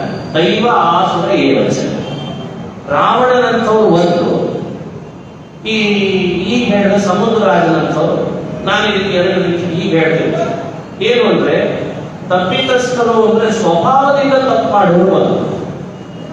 ಯಾರಿಗೋ ಮಿಸ್ಗೈಡ್ ಆಗಿ ಸ್ವಲ್ಪ ಸಂಗತಿ ಸಂಘ ದೋಷ ಆಗ್ತಿರ್ತಾರೆ, ಹಂಗೆ ತಪ್ಪು ಮಾಡೋರು ಒಂದು. ರಾಮ ಏನ್ ಮಾಡ್ತಿದ್ದ ಅಂದ್ರೆ ಸ್ವಭಾವದಿಂದ ತಪ್ಪಿತಸ್ಥರನ್ನ ಭೂಮಿಯಿಂದಲೇ ಕಳಿಸ್ಬಿಡ್ತಿದ್ದ. ಇಲ್ಲಿ ಇರಬೇಡ ಭೂಮಿ ಮೇಲೆ ಅಂತ. ಸಂಗತಿ ಸಂಘ ದೋಷದಿಂದ ಸ್ವಲ್ಪ ತಪ್ಪು ಮಾಡ್ತಿರ್ತಾರೆ, ಅವರನ್ನ ರಾಮ ಸಮುದ್ರ ರಾಜನಂತೆ ಅವರನ್ನ ಶಿಕ್ಷಿಸ್ತಾನೆ. ಇದು ನಮ್ಮ ಜೀವನದಲ್ಲಿ ನಾವು ಕಲಿಬೇಕಾದ ಪಾಠ. ಸ್ವಭಾವದಿಂದ ತಪ್ಪು ಮಾಡ್ತಾನೆ ಅಂದ್ರೆ ಉಳಿವೇ ಇಲ್ಲ. ಇವರೆಲ್ಲ ಸ್ವಭಾವದಿಂದ ತಪ್ಪು ಮಾಡೋರಲ್ಲ. ಇದು ನೀವು ಯಾಕೆ ಕಂಡು ಹಿಡಿತೀರಿ ಅಂತ ಕೇಳ್ಬೋದು. ರಾಮಾಯಣ ಅನಾಲಿಸಿಸ್ ಮಾಡುವಾಗ ಆತನೇ ಮುಂದೆ ಸ್ತೋತ್ರ ಮಾಡ್ತಾನೆ ರಾಮನ ಬಗ್ಗೆ, ಅದರಿಂದ ಕಂಡು ಹಿಡಿತೀವಿ ನೋಡಿ. ಇದು ರಾಮಾಯಣವನ್ನು ನಾವು ತಿಳ್ಕೊಳ್ಳೋ ಪದ್ಧತಿ. ಅವನೇ ಸ್ತೋತ್ರ ಮಾಡಿಬಿಡ್ತಾನೆ. ಒಂದು ವೇಳೆ ಸ್ವಭಾವದಿಂದ ತಪ್ಪು ಮಾಡೋದೇ ಆಗಿದ್ರೆ ರಾಮನನ್ನ ಸ್ತೋತ್ರ ಮಾಡೋ ಪ್ರಸಂಗ ಬರ್ತಂತೆ. ಇದು ಯುಕ್ತಿ. ಇದರಿಂದಲೂ ತಿಳಿದರೆ ರಾಮ ಕೇವಲ ದೇವಲೋಕದ ದಂಡನಾಯಕನಲ್ಲ, ಅವನು ಭೂಲೋಕದ ದಂಡನಾಯಕ ಅಂತ ಅನುಸಂಧಾನ ಮಾಡಬೇಕು. ಒಬ್ಬ ದಂಡನಾಯಕನಿಗೆ ಇರಬೇಕಾದ ಗುಣಗಳೇ ಇದು. ಏನು ಅಂದ್ರೆ ತಪ್ಪು ಮಾಡಿದ ಕೂಡ ಕೊಂದು ಬಿಡಬಾರದು. ಅವನ ದಂಡನಾಯಕ ಅಪಗ ಅಂತ ಕರೀತಾರೆ. ನಮ್ಮೂರ ಭಾಷೆ ಇದೆ, ಅವರು ಮತ್ತಿಲ್ಲ. ತಪ್ಪು ಮಾಡಿದ ಹೋಗ್ಕೊಂಡು ಯಾವಾಗ ಅಂತಾರೆ. ಹಿಂದಿನ ಮುಂದಿನ ವಿಚಾರ ಹೋದ್ಮೇಲೆ ಕೊಂದೇನೋ ಬಂತೇನು ಯೋಚನೆ ಮಾಡಿದ್ರೆ ರಾಮನ ಕ್ಯಾರೆಕ್ಟರ್ ನಲ್ಲಿ ಬಹಳ ವಿಶೇಷತೆಯನ್ನು ನಾವು ನೋಡಬಹುದು. ಏನು, ನಮ್ಮ ಮನೆ ಒಳಗೂ ನಾವು ನಮ್ಮನ್ನು ಸೇರಿಸಿಕೊಂಡು ನಮ್ಮ ಮನೆ ಸದಸ್ಯರು ತಪ್ಪು ಮಾಡ್ತಾರೆ. ಆದ್ರೆ ಎಲ್ಲರೂ ಸ್ವಭಾವದಿಂದಲೇ ತಪ್ಪು ಮಾಡಿರ್ತಾರೆ ಅಂತಲ್ಲ. ತಿದ್ದುಕೊಳ್ಳೋ ಅವಕಾಶವೇ ಕೊಡದೇನೆ ಶಿಕ್ಷೆ ಹಾಕ್ತೇವಲ್ಲ, ಇದು ದೊಡ್ಡ ಅಪರಾಧ. ಇದನ್ನ ರಾಮನ ಹೆಂಡತಿ ತೋರಿಸಿದಂತೆ ಅದಕ್ಕೆ 3 ರಾತ್ರಿ ಕಳೆದ ಅನ್ನೋದು ಅದಕ್ಕೆ ಅನ್ವಯ ಮಾಡಬೇಕು. ಇರಲಿ ಸ್ವಲ್ಪ ಬುದ್ಧಿ ಕೆಟ್ಟಿರ್ಬೋದು ಸಮುದ್ರ ರಾಜದ್ದು. ಇವತ್ತು ಸರಿ ಹೋಗಲ್ಲ, ನಾಳೆ ಯಾರಾದ್ರೂ ಫೋನ್ ಮಾಡಿ ಹೇಳ್ಬೋದಲ್ಲ, ನೀನ್ ಸ್ವಲ್ಪ ತಿದ್ದುಗೋ, ರಾಮ ಬಂದಿದ್ದಾನೆ, ಹಿಂಗೆ ಮುಂದುವರಿಸಿದ್ರೆ ಮತ್ತೆ ನೋಡು ಅಂತ ಅನ್ಬೋದಲ್ಲ. 1 ದಿನ ಕಳೆದ, 2 ದಿನ ಕಳೆದ, 3 ದಿನ ಕಳೆದ, ಇನ್ನೂ ಬರ್ಲಿಲ್ಲ, ಅದಕ್ಕೆ ಶುರು ಮಾಡಿದ್ವಿ. ಹಾಗಾದ್ರೆ ಈಗ ದಂಡ ಹಾಕ್ತೀನಿ ಅಂತ ಆಗ್ಲೂ ಕೂಡ ಬಾಣ ಬಿಡ್ಲಿಲ್ಲಂತೆ. ಆಗ್ಲೂ ಬಿಲ್ಲಿಗೆ ಬಾಣ ಹೂಡಿದಾನಂತೆ. ಅಷ್ಟರಲ್ಲಿ ಎತ್ಕೊಂಡು ಬಂದ. ದಂಡನಾಯಕನಿಗೆ ಬೇಕಾಗಿರುವ ಸಹನ ಶಕ್ತಿ, ಆ ತಾಳ್ಮೆ ಇವತ್ತು ನಮ್ಮ ಮನೆ ಒಳಗೆ, ನಮ್ಮ ಆಫೀಸ್ ಲೆವೆಲ್ ಅಲ್ಲಿ, ಸಮಾಜದ ಲೆವೆಲ್ ಅಲ್ಲಿ ಇತ್ತು ಅಂತಾದ್ರೆ ಎಷ್ಟು ಬೇಗ ದೊಡ್ಡ ಸಮಾಜ ಕಟ್ಟಲಿಕ್ಕೆ ಅವಕಾಶ ಇದೆ. ಸ್ವಾಸ್ಥ್ಯ ಭರಿತ ಸಮಾಜ ಹಾಗೆ ಇವಾಗ ತಪ್ಪು ಮಾಡಿದಾನೆ ಅನ್ಕೊಳ್ಳಿ ಮುಖಕ್ಕೆ ಬಸಿ ಮಾಡ್ಬೋದು. ಈ ಕೂಡಲೇ ಮಾಡಬೇಡ್ರು, ಸ್ವಲ್ಪ ತಡ್ಕೋ. ಇದು ನೋಡಿ, ಅಂದ್ರೆ ಅಲ್ಲಲ್ಲಿ ಆ ಗುಣಗಳನ್ನ, ಇದು ಗುಣ ಅಂತ ಹೇಳದೆ ರಾಮಾಯಣ ಚರಿತ್ರೆಯ ಮೂಲಕವಾಗಿ ಇಲ್ಲೊಂದು ಗುಣ ಇದೆ ಅಂತ ಹೇಳ್ಕೊಳ್ಬೇಕು. ಇದನ್ನ ನಾವು ಕಲಿಯೋ ಅಭ್ಯಾಸ ಮಾಡಬೇಕು. ನಾವು ನಮ್ಮ ಬುದ್ಧಿಯಿಂದ ತಕ್ಕೊಳ್ಬೇಕು. ರಾಮ ಇಲ್ಲಿ ಯಾವ ಗುಣವನ್ನು ವ್ಯಕ್ತಪಡಿಸಿದ, ರಾಮ ಇಲ್ಲಿ ಯಾವುದಕ್ಕೆ ಶಿಕ್ಷೆ ಕೊಟ್ಟ, ರಾಮ ಯಾವುದನ್ನು ಅತಿಯಾಗಿ ತಾನು ಹೇಟ್ ಮಾಡ್ದ, ಯಾವುದನ್ನು ಭಗವಂತ ಇದು ಬೇಡ ಅಂತಾನೆ, ಯಾವುದನ್ನು ಪರಮಾತ್ಮ ಬೇಕು ಅಂತ ನಿರೀಕ್ಷೆ ಮಾಡ್ತಾನೆ, ಇದನ್ನೆಲ್ಲ ನಮಗೆ ತಿಳಿಸ್ತಾರೆ. ಸಮುದ್ರ ರಾಜ ಬೇಡ ಅಂತಲ್ಲ ಅವನಿಗೆ, ಸಮುದ್ರ ರಾಜನಿಗೆ ತಾತ್ಕಾಲಿಕವಾಗಿ ಸೇರ್ಕೊಂಡಂತಹ ಏನೊಂದು ದುರ್ಬುದ್ಧಿ ಇದೆಯಲ್ಲ, ರಾಮ ಏನ್ ಮಾಡ್ತಾನೆ, ಅವನೊಬ್ಬ ಮನುಷ್ಯರ ಮಧ್ಯದಲ್ಲಿ ಬಂದ ರಾಜ, ನನಗೇನಂತ ಈ ಇದೆಲ್ಲ ಇದು ರಾಮ ಇದಕ್ಕೆ ಶಿಕ್ಷೆ ಕೊಡಲೇಬೇಕು ಅಂತ. ಯಾಕೆ ಇಷ್ಟು ಒತ್ತಿ ಹೇಳಿದೆ ಅಂದ್ರೆ, ಇವತ್ತು ನಾವು ದೇವರ ಬಗ್ಗೆ ಮಾಡ್ತಿರೋದು ಅದನ್ನೇ. ದೇವ್ರು ಏನ್ ಮಾಡ್ತಾರೆ ಎಲ್ಲ ನಾವು ಶುರು ಮಾಡಿರ್ತಾನೆ. ಆಮೇಲೆ ದೇವ್ರು ಏನಾದ್ರು ಮಾಡ್ತಾನೆ ಅಂತ ಒಂದ್ಸರಿ ಅಂತಿರ್ತಾನೆ, ಅವ್ ಮಾಡ್ತಾನೆ ಇಲ್ಲ ಅಂತಲ್ಲ ಅಂತ ಹೇಳಿ ನಮ್ದು ಬಿಡ್ಲಿಕ್ಕೆ ಆಗ್ತದೆ ನೀವ್ ಅಂತಿರ್ತಾನೆ. ಆದ್ರೆ ಒಟ್ಟು ಅವನ ಬಗ್ಗೆ ಕ್ಲಾರಿಟಿ ಇಲ್ಲ. ಒಂದೊಂದ್ಸರಿ ಉದಾಸೀನ ಪೂರ್ಣ ಮಾಡ್ಲಿಕ್ಕಿಲ್ಲ, ದ್ವೇಷ ಮಾಡ್ತಾರೆ, ಹೋಗ್ಲಿ ಪೂರ್ಣ ದ್ವೇಷ ಮಾಡಿ ಅದೂ ಇಲ್ಲ. ಹಿರಣ್ಯಕಶಿಪುನಾಗಿ ದ್ವೇಷನೇ ಮಾಡಿರ್ತಾರೆ. ಹೌದು, ದೇವರು ದೇವರು ಅನ್ನೋ ವ್ಯವಸ್ಥೆಯಲ್ಲ, ಕ್ಲಾರಿಟಿ ಇಲ್ಲದೆ ನಾವು ಇವತ್ತು ಮಾಡ್ತಾ ಇರುವ ಈ ಉದಾಸೀನತೆ ಇದೆ, ಇದು ಒಂದು ಅಪರಾಧನೇ ನಮಗೆ. ಇದನ್ನ ಶಾಸ್ತ್ರ ಅಲ್ಲಲ್ಲಿ ಭಕ್ತರ ಕಥೆ ಹೇಳಿ ತೋರಿಸ್ತದೆ. ಯಾವ ವ್ಯಕ್ತಿ ತನ್ನ ಭಕ್ತನಾಗಿಯೂ ಕೂಡ ಸಾಂದರ್ಭಿಕವಾಗಿ ತನ್ನ ಒತ್ತಡಕ್ಕೆ ಸಿಕ್ಕಾಕೊಂಡು ನನ್ನ ಬಗ್ಗೆ ಉದಾಸೀನತ ಆಗ್ತಾನೆ, ಅವನನ್ನು ನಾನು ಶಿಕ್ಷೆ ಹಾಕ್ತೇನೆ ಅಂತ ಶಿಕ್ಷಿಸ್ತೇನೆ. ಮತ್ತೆ ಶರಣ ಬಂದ ಅಂದ್ರೆ ಅವನನ್ನು ರಕ್ಷಿಸ್ತೇನೆ. ಇದೇ ಸಮುದ್ರ ರಾಜನಿಗೆ ತೋರಿಸಿದಂತ ಅನಿಸ್ತದೆ. ಎಷ್ಟು ಅದ್ಭುತವಾದ ಸಂದೇಶಗಳು ರಾಮಾಯಣದಿಂದ ತಿಳಿದುಕೊಂಡು ನಾವು ಆತ ಬಂದ ತಲೆ ಮೇಲೆ ರಕ್ತ ಹಿಡ್ಕೊಂಡು ಶರಣಾಗತನಾಯ್ತಂದ್ರ ಸ್ತೋತ್ರ ಮಾಡಿದ. ಸ್ತೋತ್ರ ಭಾಗವತದ 9ನೇ ಸ್ಕಂದದಲ್ಲಿ ಬರ್ತದೆ. ಅದನ್ನ ಭಗವತ್ಪಾದ ಹಾಗೆ 2 ಶ್ಲೋಕ ಇಲ್ಲಿ ಅಳವಡಿಸಿದ್ದಾರೆ. ಸ್ವಲ್ಪ ವ್ಯತ್ಯಾಸ ಇರಲಿ. ಅವನೇನ್ ಸ್ತೋತ್ರ ಮಾಡ್ದ, ಅದರಲ್ಲಿ ಏನ್ ಒಳಗೆ ವಿಷಯ ಇದೆ ಅದೆಲ್ಲ ಒಂದು ಅಪೂರ್ವ ಚಿಂತನೆಯಲ್ಲಿ ಇರಲಿ, ನೋಡೋಣ. ಒಬ್ಬ ಹಿರಿಯರು ಈ ಘಟನೆಯನ್ನು ನಮಗೆ ಅನುಸಂಧಾನ ಹೀಗೆ ಮಾಡಿಸ್ತಾರೆ. ಹೇಗೆ ಅಂದ್ರೆ, ರಾಮ ಮಾಡಿದ ಕುಡಿನೋಟದಿಂದ ಸಮುದ್ರದ ನೀರನ್ನು ಒಣಗಿಸೋದಿದೆ ಅಲ್ಲ, ಇದು ಆಧ್ಯಾತ್ಮಿಕವಾಗಿ ನಾವು ಹೇಗೆ ತಿಳಿಬೇಕಿವತ್ತು ಅಂದ್ರೆ, ರಾಮನ ಕುಡಿನೋಟ ನಮ್ಮ ಬದುಕಿನಲ್ಲಿ ನಮ್ಮ ಸಂಸಾರದ ಬಹಳ ದೊಡ್ಡ ಸಾಗರವನ್ನ ಒಣಗಿಸ್ತದೆ ಅಂತ ಅನುಸಂಧಾನ ಮಾಡಬೇಕು. ಅದು ಒಬ್ಬ ಹಿರಿಯರು ವರ್ಣನೆ ಮಾಡಿದ ಪದ್ಧತಿ ಇದೆ. ರಾಮನ ಕುಡಿನೋಟಕ್ಕೆ ಆ ಶಕ್ತಿ, ಏನ್ ಶಕ್ತಿ? ಒಣಗಿಸುವ ಶಕ್ತಿ ಇದೆ ಅಂತ ಗೊತ್ತಾಯ್ತು. ರಾಮನ ಪಾದಕ್ಕೆ ಕಲ್ಲನ್ನು ಹೆಣ್ಣು ಮಾಡುವ ಶಕ್ತಿ ಇದೆ. ರಾಮನ ಕಣ್ಣಿಗೆ ಸಮುದ್ರದ ನೀರನ್ನ ಒಣಗಿಸುವ ಶಕ್ತಿ ಇದೆ ಅಂತೆ. ರಾಮನ ಬಾಣಕ್ಕೆ ಈ ಕಡೆ ಕೊಲೆನೂ ಮಾಡಲ್ಲ, ಈ ಕಡೆ ಬದುಕು ಇರಲ್ಲ, ಅವನ ತಪ್ಪನ್ನು ಮಾತ್ರ ತಿದ್ದುವ ಶಕ್ತಿ ಇದೆ ಅಂತ. ಹೀಗೆ ರಾಮನಲ್ಲೇ ಒಂದು ವರ್ಣನೆ ಇದೆ. ಒಂದೊಂದು ಅವನ ಚರಿತ್ರೆಯನ್ನು ಅಳವಡಿಸಿಕೊಂಡು ನೋಡಿದ್ರೆ ಗೊತ್ತಾಗ್ತದೆ. ಅದರಲ್ಲಿ ರಾಮನ ನೋಟಕ್ಕೆ ಶಕ್ತಿ ಇದೆ ಅಂದ್ರೆ ಸಮುದ್ರದ ನೀರನ್ನು ಒಣಗಿಸುವ ಶಕ್ತಿ ಇದೆ. ನಮ್ಮ ಸಂಸಾರದ ಸಮುದ್ರದ ನೀರನ್ನು ಕೂಡ ರಾಮ ಒಣಗಿಸಲಿ ಎಂದು ಪ್ರಾರ್ಥನೆ ಮಾಡ್ರಿ ಅಂತ ಅನುಸಂಧಾನ ಮಾಡಿಸ್ತಾರೆ. ಈ ಆಧ್ಯಾತ್ಮಿಕವಾಗಿ ರಾಮಾಯಣ ಚಿತ್ರಣ ಕೊಡುವ ಪದ್ಧತಿ. ಮುಂದೆ ಸೇತುವೆ ಕಟ್ಟು ಅಂತ ಅವನಾಗಿ ಬೇಡ್ಕೊಂಡ. ಆಮೇಲೆ ನೋಡಿದ್ರೆ ಸೇತುವೆ ರಾಮ ತಾನಾಗಿ ಕಟ್ಟಿದ್ದಲ್ಲ, ಅವನಾಗಿ ಬೇಡ್ಕೊಂಡ. ಯಾಕೆ ಬೇಡ್ಕೊಂಡ ಅಂದ್ರೆ ಅದಕ್ಕೊಂದು ಕಾರಣ ಕೊಡ್ತಾನೆ ಸಮುದ್ರ ರಾಜ. ಮುಂದೆ ಬರೋ ರಾಜರಿಗೆಲ್ಲ ನೀನು ಎಂಥ ಪರಾಕ್ರಮಿಯನ್ನು, ನಿನ್ನ ಕೀರ್ತಿ ಸೇತುವೆ ಸ್ಮಾರಕದಿಂದ ದೊಡ್ಡದಾಗಲಿ ಅಂತ. ಇವತ್ತೆಲ್ಲ ನೋಡಿ ಸತ್ ಕೂಡಲೇ ಒಂದು ಸ್ಮಾರಕ. ಏನು ನಮ್ಮ ದೇಶ ಎಲ್ಲ ಸ್ಮಾರಕದಲ್ಲಿ ಹೋದ್ರೆ ಏನು ಮಾಡೋಣ? ಯೋಚನೆ ಮಾಡಿ. ನಾವು ದಂಗೆ ಹೇಳೋದ್ರಿಂದ ಆಗಲ್ಲ. ಇವೆಲ್ಲ ಎಲ್ಲ ಕಡೆ ಸ್ಮಾರಕ ಸ್ಮಾರಕ ಸ್ಮಾರಕ. ಎದಕ್ಕೆ ಅಂತ ಹೇಳಿ ಗೊತ್ತಿಲ್ಲ. ಅದಕ್ಕೆ ಗಾಯಂತಿ ದಿಗ್ವಿಜಯಿನೋ ಯಮುಪೇತ್ಯ ಭೂಪಾ ಅಂತಂದಿದ್ದಾರೆ ಸಮುದ್ರ ರಾಜ. ದಿಗ್ವಿಜಯಿನ ಯಮುಪೇತ್ಯ ಗಾಯಂತಿ. ರಾಮ, ನೀನು ಎಂಥ ಸೇತುವೆ ಕಟ್ಟಬೇಕು ಅಂದ್ರೆ ಮುಂದೆ ಬರೋ ರಾಜರೆಲ್ಲ ನಿನ್ನ ಈ ಸೇತುವೆಯನ್ನು ನೋಡಿ ನಿನ್ನ ಪರಾಕ್ರಮ ಎಂಥದ್ದು ಅಂತ ನೋಡ್ಬೇಕು, ಸ್ಮರಣೆ ಮಾಡ್ಕೊಂಡು ಅಂಥ ಸೇತುವೆ ಕಟ್ಟುವಂತ. ಜಹಿ ವಿಶ್ರವಸು ಅವಮೇಹಂ ಬದ್ರೀಹಿ ಸೇತು ನಿಹತೆ ಯಶಸೋವಿ ತದ್ಯೈ. ಸೇತುವೆಯನ್ನು ಕಟ್ಟು ನಿನ್ನ ಪತ್ನಿಯನ್ನು ಕರೆದುಕೊಂಡು ಬಾ, ಆ ರಾಕ್ಷಸ ರಾವಣನನ್ನು ಸಂಹಾರ ಮಾಡಿ ಬಾ. ಇದ್ರೆ ಹೇಗಿರಬೇಕು ನಿನ್ನ ವ್ಯಕ್ತಿತ್ವ ಎಲ್ಲ ಜಗತ್ತಿಗೆ ತಿಳಿಲಿ, ಸೇತುವೆ ಕಟ್ಟು ಅಂತ ಯೋಚನೆ ಮಾಡಿ. ರಾಮನಿದ್ದಾಗಲೇ ರಾಮನ ಬಲಕ್ಕೊಂದು ಸ್ಮಾರಕ ನಿರ್ಮಾಣ ಮಾಡಿದ್ರು ಅಂದ್ರೆ ರಾಮ ಹೇಗಿರಬೇಡ. ರಾಮನಿದ್ದಾಗಲೇ ಸಮುದ್ರ ರಾಜ ಅವನ ಮಹಿಮೆಯನ್ನು ಕೊಂಡಾಡಿ ಸೇತುವೆ ನಿರ್ಮಾಣ ಮಾಡಿಸಿದ. ಇದು ರಾಮನ ಪರಾಕ್ರಮಕ್ಕೆ ಇದೊಂದು ನಿದರ್ಶನ ಅಂತ ಹೇಳ್ತಾರೆ. ಈಗ ರಾಮಾಯಣದ ಪ್ರಸಂಗವನ್ನ ಒಂದೊಂದಾಗಿ ನೋಡ್ತಾ ಬಂದ್ರೆ ನನಗಂತೂ ಅದೊಂದು ಸಮಯ ಹೇಗೆ ಹೋಗ್ತದೆ ಅನ್ನೋದೇ ಗೊತ್ತಾಗಲ್ಲ.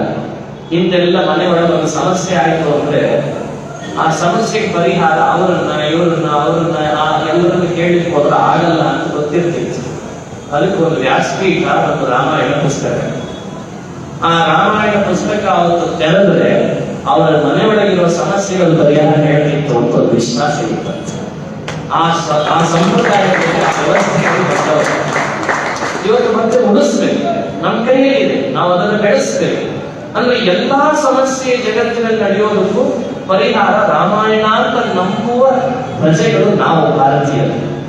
ಅದು ಬಲಗಣ್ಣು, ಮಹಾಭಾರತ ಎಡಗಣ್ಣು, ಒಂದು ಕಣ್ಣಲ್ಲ. ಹಾಗಾಗಿ ಅಂಥ ರಾಮಾಯಣವನ್ನು ಉಳಿಸುವ, ಬೆಳೆಸುವ, ಮತ್ತಷ್ಟು ಅದರ ಬಗ್ಗೆ ಆಲೋಚಿಸಿ ನಮ್ಮ ಮನೆಯಲ್ಲಾಗುವ ಆಧ್ಯಾತ್ಮಿಕ ಆದಿಭೌತಿಕ ಸಮಸ್ಯೆಗಳ ಪರಿಹಾರವನ್ನು ಕಂಡುಕೊಡುವ ಒಂದೇನು ಆ ಶ್ರದ್ಧೆ ಇದೆ, ಆ ವ್ಯವಸ್ಥೆ ಫೇತ್ ಅಂತ ಕರೀತಾರೆ ಇಂಗ್ಲಿಷ್ ಫೇತ್. ಅದನ್ನ ನಾವು ಇವತ್ತು ಉಳಿಸಬೇಕಾದ ಅವಶ್ಯಕತೆ ಇದೆ. ಯುವಕರು ಮಾಡಬೇಕು, ಯುವತಿಯರು ಮಾಡಬೇಕು, ಅಶ್ರದ್ಧೆ ತೋರಬಾರದು. ಆ ನಿಟ್ಟಿನಲ್ಲಿ ಜಾಗೃತಿ ಮೂಡಲಿ ಅಂತ ನಿಜವಾಗ್ಲೂ ನನಗೆ ಹೆಸರು ಕೇಳಿ ಆಗ್ತಾ ಇಲ್ಲಿ ಕೊರೋನಾ ಅಂತ ಅನಿಸ್ತದೆ. ವಿಪ್ರೋತ್ಕರ್ಷ ಅಂತ ಹೆಸರು ಕೇಳಿದೆ ಮೊಬೈಲ್ ನಲ್ಲಿ, ನಾನು ಬರ್ತೀನಿ ಅಂತ ಹೇಳಿದೆ ಮೊದಲು. ಯಾಕಂದ್ರೆ ನಮಗೆ ಬೇಕಾಗಿರೋದು ನಾವು ಆರ್ಥಿಕವಾಗಿ ಸಬಲರಾಗೋದ್ರ ಹಿಂದೆ ಧರ್ಮ, ಶ್ರದ್ಧೆ, ದೈವ ಇದು ಬಿಟ್ಟು ಬೇರೆ ಯಾವ ಬಿಲ್ಲರೂ ಇಲ್ಲ ನಮಗೆ. ಇವತ್ತು ಆರ್ಥಿಕ ಸದೃಢತೆಗೆ ನಮ್ಮ ಹತ್ರ ನೋಟ್ ಪ್ರಿಂಟ್ ಮಾಡುವಂತ ಮಷೀನ್ ಇಲ್ಲ. ನಿಮಗೆ ರಹಸ್ಯ ಹೇಳ್ತೇನೆ, ಒಂದು ದೇಶ ಇದೆ, ಅದು ತನಗೆ ಯಾರು ಏನು ಕೇಳೋರಿಲ್ಲ ಅಂತ ತನ್ನ ಡಾಲರ್ಸ್ ಅನ್ನ ತಾನೇ ಪ್ರಿಂಟ್ ಮಾಡಿಕೊಡ್ತಾ ಇದೆ. ಇನ್ನು ಕೆಲವೇ ವರ್ಷಗಳಲ್ಲಿ ಆ ಡಾಲರ್ಸ್ಗೆ ಬೆಲೆ ಇಲ್ಲ ಅಂತ ಮಾಡ್ತಾರೆ ನಮ್ಮ ದೇಶದ ಪ್ರಧಾನಿ. ನಮ್ಮ ದೇಶ ಹಾಗಿಲ್ಲ, ಯಾರು ಕೇಳೋರಿಲ್ಲ ಅಂತ ನೋಟ್ ಪ್ರಿಂಟ್ ಮಾಡಿ ಅನ್ಯಾಯದ ಅನೀತಿಯ ದಾರಿ ಹುಡುಕೊಂಡು ಹೊರಟೋರು ನಾವಲ್ಲ. ನಮ್ದೊಂದು ವ್ಯವಸ್ಥಿತವಾದ ಶ್ರದ್ಧೆ, ಅದರ ಹಿಂದೆ ನೀತಿ, ಅದರ ಹಿಂದೆ ಧರ್ಮ, ಅದರ ಹಿಂದೆ ದೈವ, ಇವೆಲ್ಲ ಇಟ್ಕೊಂಡು ಹೊರಟೋರು. ಎಲ್ಲಾ ಗಾಳಿಗೆ ತೋರಿ ನಾವು ಹೋಗಬಾರದು. ಅವಕ್ಕೆಲ್ಲ ನಮಗೆ ಕಡಿವಾಣ ಹಾಕಿರೋದೇ ನಮ್ಮ ಮಹಾಭಾರತ, ಗೀತೆ, ರಾಮಾಯಣ ಗ್ರಂಥಗಳು. ಇವುಗಳ ಅಧ್ಯಯನ, ಇವುಗಳ ಪ್ರವಚನ, ಜ್ಞಾನಯಜ್ಞ ಊರುಗಳಲ್ಲಿ ಇವತ್ತು ಸೋಷಿಯಲ್ ಮೀಡಿಯಾಗಳಲ್ಲಿ ಪರ್ಪಸ್ಲಿ ಮಾಡಬೇಕಾಗಿರೋದು ಈ ಕೆಲಸಗಳನ್ನು. ಇಲ್ಲದೆ ಇದ್ರೆ ನಾಸ್ತಿಕರ ಗಾಳಿ ನಮ್ಮ ಈ ದೀಪವನ್ನು ಯಾವಾಗ ಬೇಕಾದ್ರೂ ಆರಿಸಿಬಿಡ್ತದೆ. ಆರಿಸದಂತೆ ನೋಡುವ ಜವಾಬ್ದಾರಿ ನಮ್ಗೆಲ್ಲ ಇದೆ ಅಂತ ಒಂದು ಮಾತನ್ನ ನಿಮ್ ಜೊತೆಯಲ್ಲಿ ಹಂಚಿಕೊಳ್ತಾ, ವಿಪ್ರೋತ್ಕರ್ಷ ನಿಜವಾಗಲೂ ಈ ವೇದಿಕೆ ಮತ್ತಷ್ಟು ಹೆಚ್ಚು ಶಕ್ತಿಯುತವಾಗಿ ಬೆಳೀಲಿ ಅಂತ ನಾನು ಪ್ರಾರ್ಥನೆಯನ್ನು ಮಾಡ್ತೇನೆ ದೇವರಲ್ಲಿ. ನನಗೆ ಕೊಟ್ಟ ವಿಷಯದ ತಾತ್ಪರ್ಯದ ಮೇಲೆ 8ನೇ ಅಧ್ಯಾಯ 247 ಶ್ಲೋಕಗಳಿದ್ದಾವೆ. ನಾನು ಸಾಧ್ಯವಾದಷ್ಟು 4 ವಿಷಯಗಳ ಜೊತೆ ಹಂಚಿಕೊಳ್ಳೋ ಪ್ರಯತ್ನ ಮಾಡಿದ್ದೇನೆ. ಅಂದ್ರೆ ಪೂರ್ಣ ಅಷ್ಟು ಹೇಳುವಂತ ಸಮಯ ನನಗೆ ಇಲ್ಲ. ಬಹಳ ಮುಖ್ಯವಂತ ಏನಲ್ಲ, ನಾನು ಸಣ್ಣ ವಿಚಾರಗಳನ್ನು ನಿಮ್ಮನ್ನೆಲ್ಲ ನೋಡಿ ಸಂತೋಷಪಟ್ಟು ಹಂಚಿಕೊಳ್ಳೋ ಪ್ರಯತ್ನ ಮಾಡಿದ್ದೇನೆ. ನಾಳೆ ದಿವಸವೂ ಕೂಡ ಮುಂದುವರೆದ ಅಧ್ಯಾಯ ಏನಿದೆ 9ನೇ ಅಧ್ಯಾಯ, ಅಲ್ಲಿ ಬರುವಂತ ಈ ಪ್ರಸಂಗಗಳನ್ನು ನೋಡಿ 4 ವಿಷಯಗಳನ್ನು ನಿಮ್ಮ ಜೊತೆ ಹಂಚಿಕೊಳ್ಳುತ್ತೇನೆ. ಇವತ್ತಿನ ಉಪನ್ಯಾಸವನ್ನು ಮುಕ್ತಾಯ ಮಾಡುತ್ತೇನೆ. ಶ್ರೀ ಕೃಷ್ಣಾರ್ಪಣಮಸ್ತು. ಹರಯೇ ನಮಃ, ಹರಯೇ ನಮಃ.